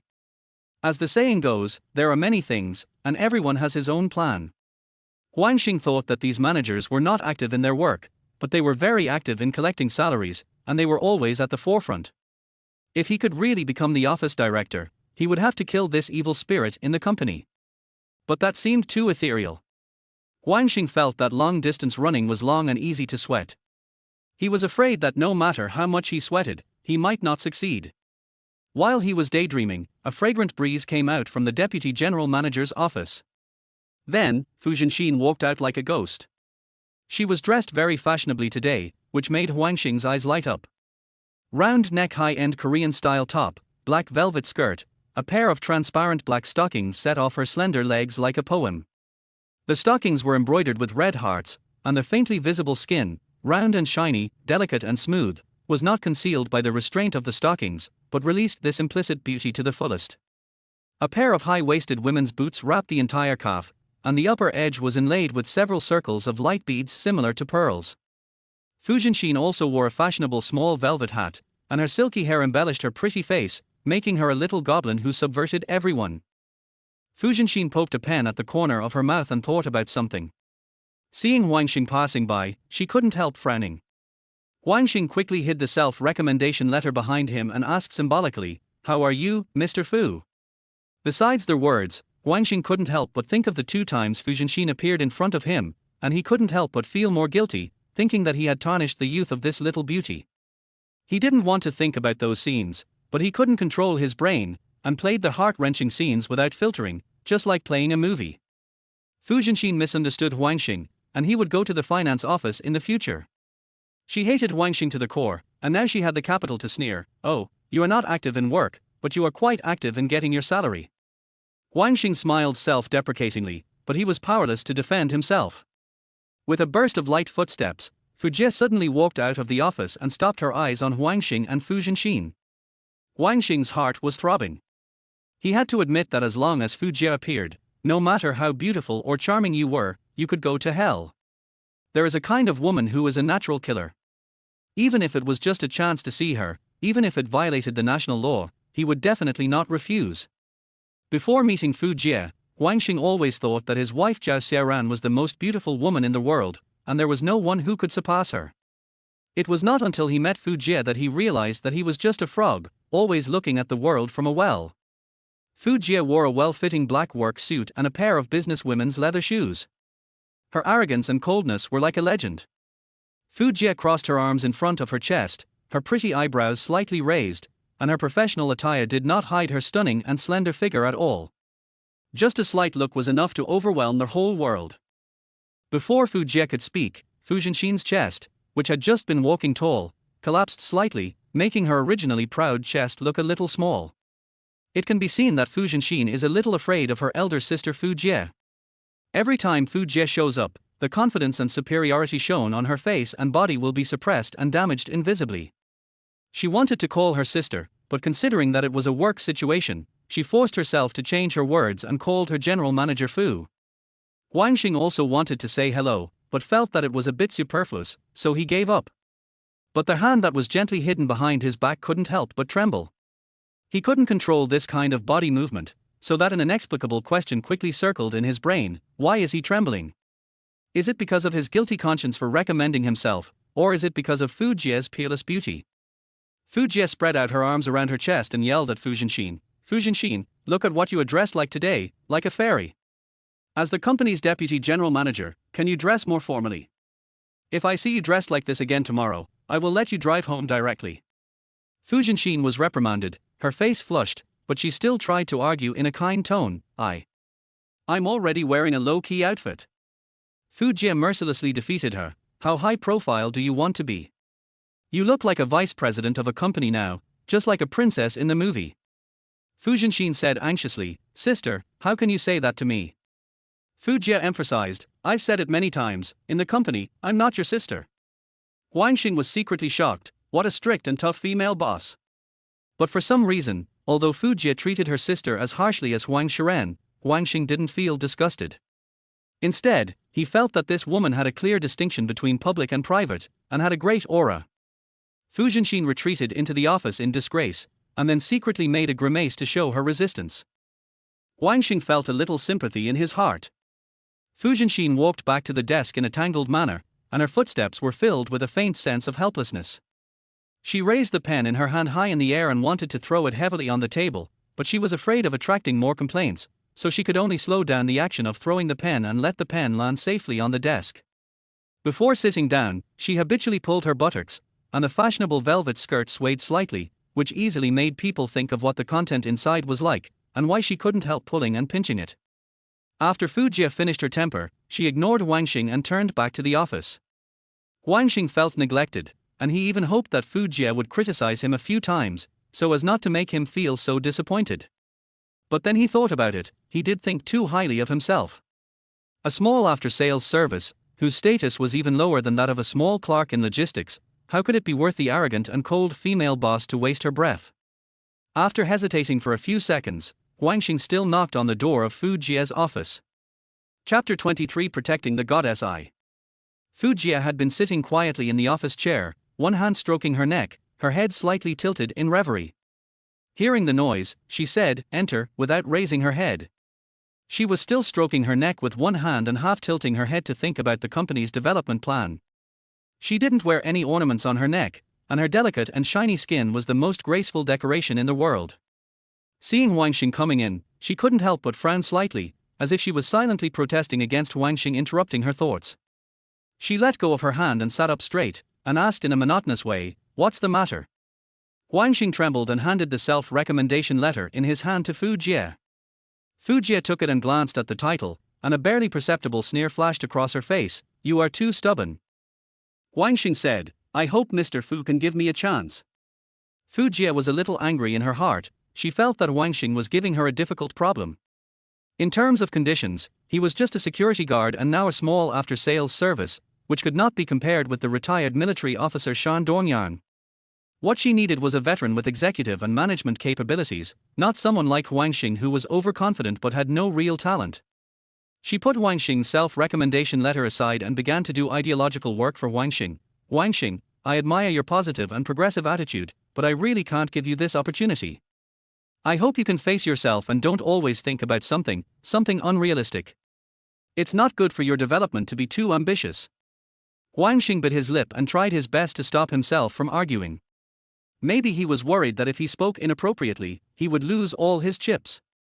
Then he stammered, "Mr. Fu, please take a look at my self-recommendation." Fu Jie frowned even deeper. She picked up the self-recommendation letter perfunctorily and glanced at it hastily. Perhaps in her subconscious, Huang Xing was just a small person working at the bottom. How much scientific content could a small person write? But when she finished reading the first paragraph with great enthusiasm, she realized that she was wrong. A burst of astonishment flashed in her eyes, prompting her to re-examine the small clerk in front of her, and read the first paragraph of the self-recommendation letter carefully with another positive attitude. Fu Jie couldn't help but say, "The writing is good." Huang Xing was delighted. "Thank you for the compliment." But Fu Jie immediately added, "Where did you copy the first paragraph at the beginning? It doesn't look like you wrote it yourself." Huang Xing felt insulted and fell from heaven to hell. He wanted to refute and say, "Mr. Fu, which I did you see that Huang Xing plagiarized?" But he felt that this was too cruel, so he tried to say in a calm tone, "It was indeed written by me." Fu Jie seemed to be shocked. He looked up and looked at Huang Xing for a few times. He wanted to say something, but he didn't say it. She raised the self-recommendation letter, which she had not paid much attention to, by a few centimeters and read it carefully from beginning to end. Then she fell silent. Huang Xing looked at her slightly reservedly, as if waiting for something. For a full minute. Just when Fu Jie was about to speak, footsteps suddenly sounded outside the office. Then, several people rushed in. To be precise, they were 4 young people, 3 men and 1 woman. And they were not employees of the company. The arrival of these 4 people immediately added a strong smell of gunpowder to the general manager's office. One of the girls, who was dressed very stunningly and looked a little regretful, locked the office door at the first time. A man with a mustache came in and shouted, "Who is Fu Jie? Who is Fu Jie?" Chapter 023 Protecting the Goddess 2. Fu Jie was startled at first, then put down the self-recommendation letter in her hand and stood up. "I am." The 3 men were stunned. After looking at each other, the man with the mustache took a step forward. His expression was so stiff that he almost stammered and repeated, "You are Fu Jie." The girl who locked the door came over angrily, patted the man with the mustache on the shoulder, and urged, "Teach her a lesson for me, teach her a lesson." "It's her." Fu Jie immediately interrupted the girl, and a trace of helplessness appeared at the corner of her mouth. "Qi Wenjing, I didn't expect you to hold a grudge so much that you would find someone to retaliate against me." Qi Wenjing said firmly, "It's not my character to not take revenge. Fu Jie, you have to pay the price for your mistakes today." Qi Wenjing, can't swallow that breath." The situation at this time surprised Huang Xing, who was standing in front of the desk. He didn't understand what kind of grievances Fu Jie had with these people. But a voice deep in his heart told him that he had to protect Fu Jie. So Huang Xing took a step forward. Just as he was about to question the newcomer, the man with a mustache reached out and pulled his head. "Get out of the way, you have nothing to do here." Fu Jie was obviously a worldly person. Facing these people who came to the company to provoke her, she did not appear to be overly messy. Instead, she calmly fixed her eyes on Qi Wenjing. I don't think it was a mistake to fire you. Qi Wenjing, I still think that you are not suitable to work in Xinyuan Company. At this moment, Huang Xing had a preliminary understanding of the truth. In fact, this Qi Wenjing was indeed an ordinary employee of Xinyuan Company. She looked ordinary, but liked to wear heavy makeup and often wore extremely revealing clothes to work.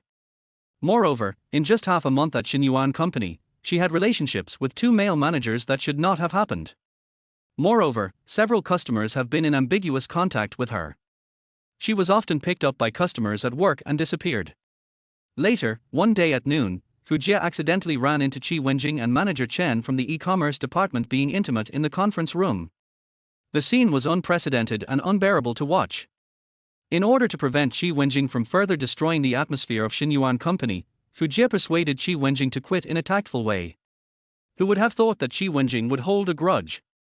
What she had always been upset about was that Fujie only fired herself, while the other party, manager Chen, was safe and sound. So 2 months after leaving the company, that is, last night, when she was having dinner with her boyfriend Sun Hanan proposed to Qi Wenjing. Qi Wenjing proposed to test his loyalty to her. The means of testing was to teach Fujie, the general manager of Xinyuan Company who had fired her, a lesson for her. In this way, Sun Hanan gathered 2 friends and accompanied Qi Wenjing to Xinyuan Company to settle accounts with Fujie. This aggressive young man with a mustache was Sun Hanan. However, the dramatic thing is that Sun Hanan was entrusted by Qi Wenjing to bring 2 friends to seek revenge on Fujie. He was determined to win and show his heroic qualities in front of Qi Wenjing. But when he saw Fujie, his aggressive momentum suddenly disappeared, and he even became like a thief, without confidence. His 2 friends were not much better. Before they came, they had arrogantly threatened to stand up for their buddy's woman and teach Fujie a lesson, but now they became timid and uneasy. It's no wonder. A beautiful woman like Fujie, even the most fierce killer in the world, would find it difficult to be cruel to her. Then a more dramatic scene appeared. Sun Hanan patted Qi Wenjing's shoulder and whispered a few words in her ear. Qi Wenjing was furious and pointed at Sun Hanan's nose and scolded him for being useless and a soft egg. Sun Hanan said, "They are all women, let's forgive her when we can, baby, I don't think this Fujie is as vicious as you describe." Qi Wenjing was furious and had to use her trump card. She took off the ring on her hand, threw it hard on the ground, and issued an ultimatum.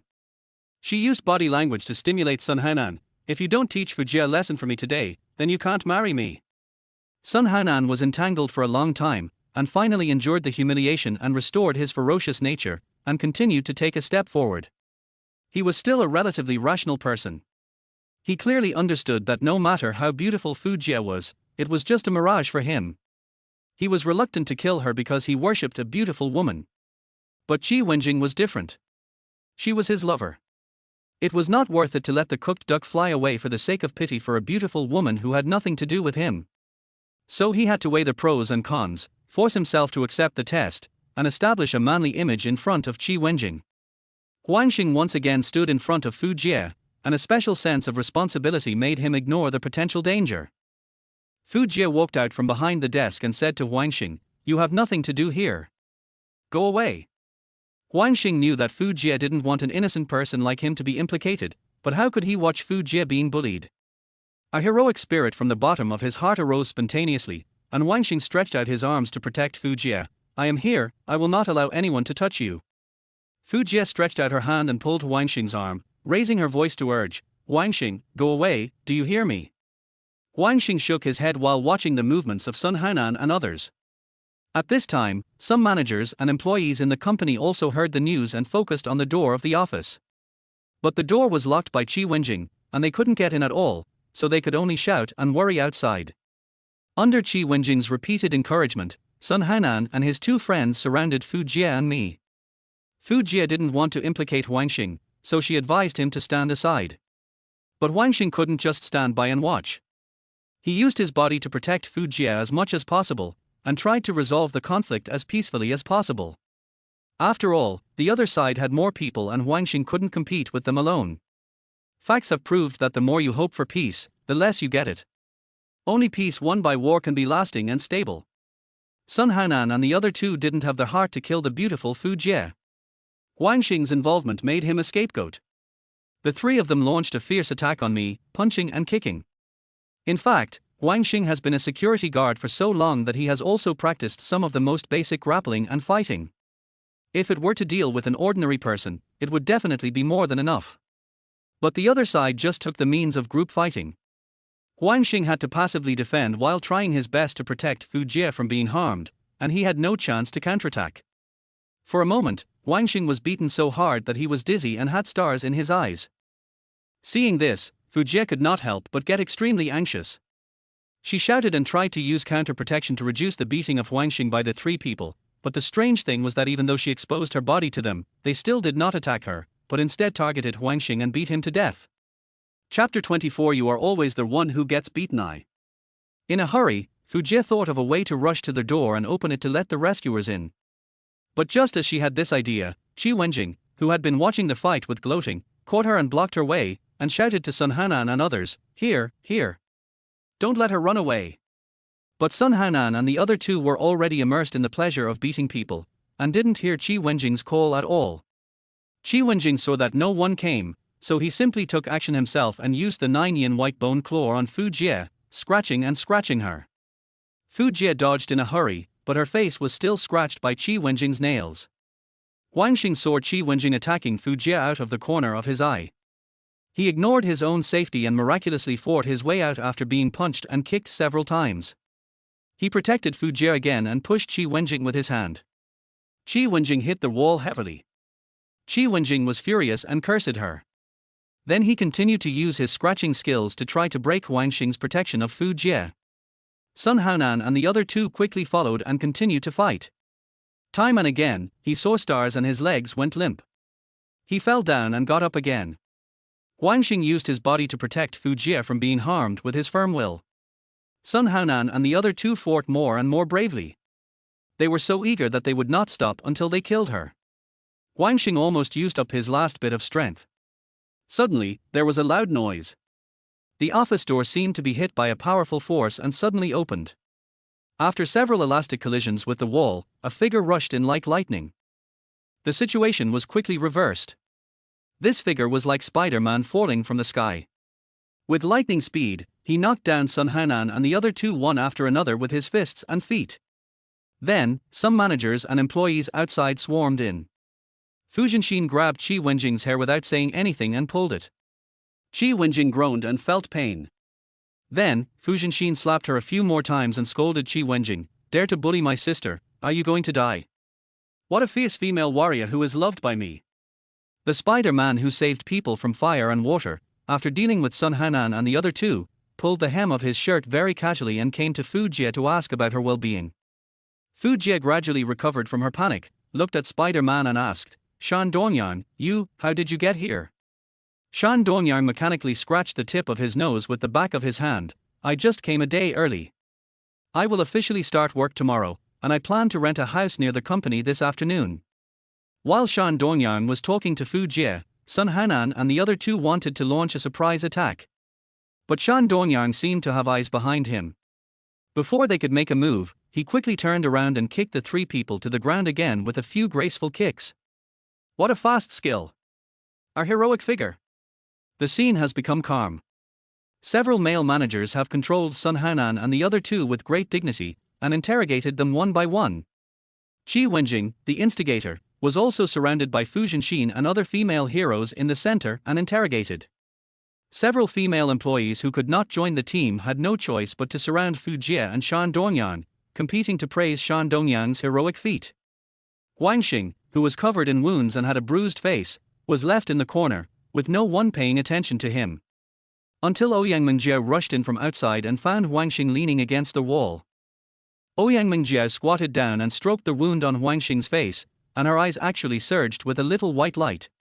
Heroes often belong to the winners. Although Huang Xing just protected Fu Jie without hesitation and regardless of his own safety, Shan Dongyang's heroism seemed to cover up all of Huang Xing's merits in an instant.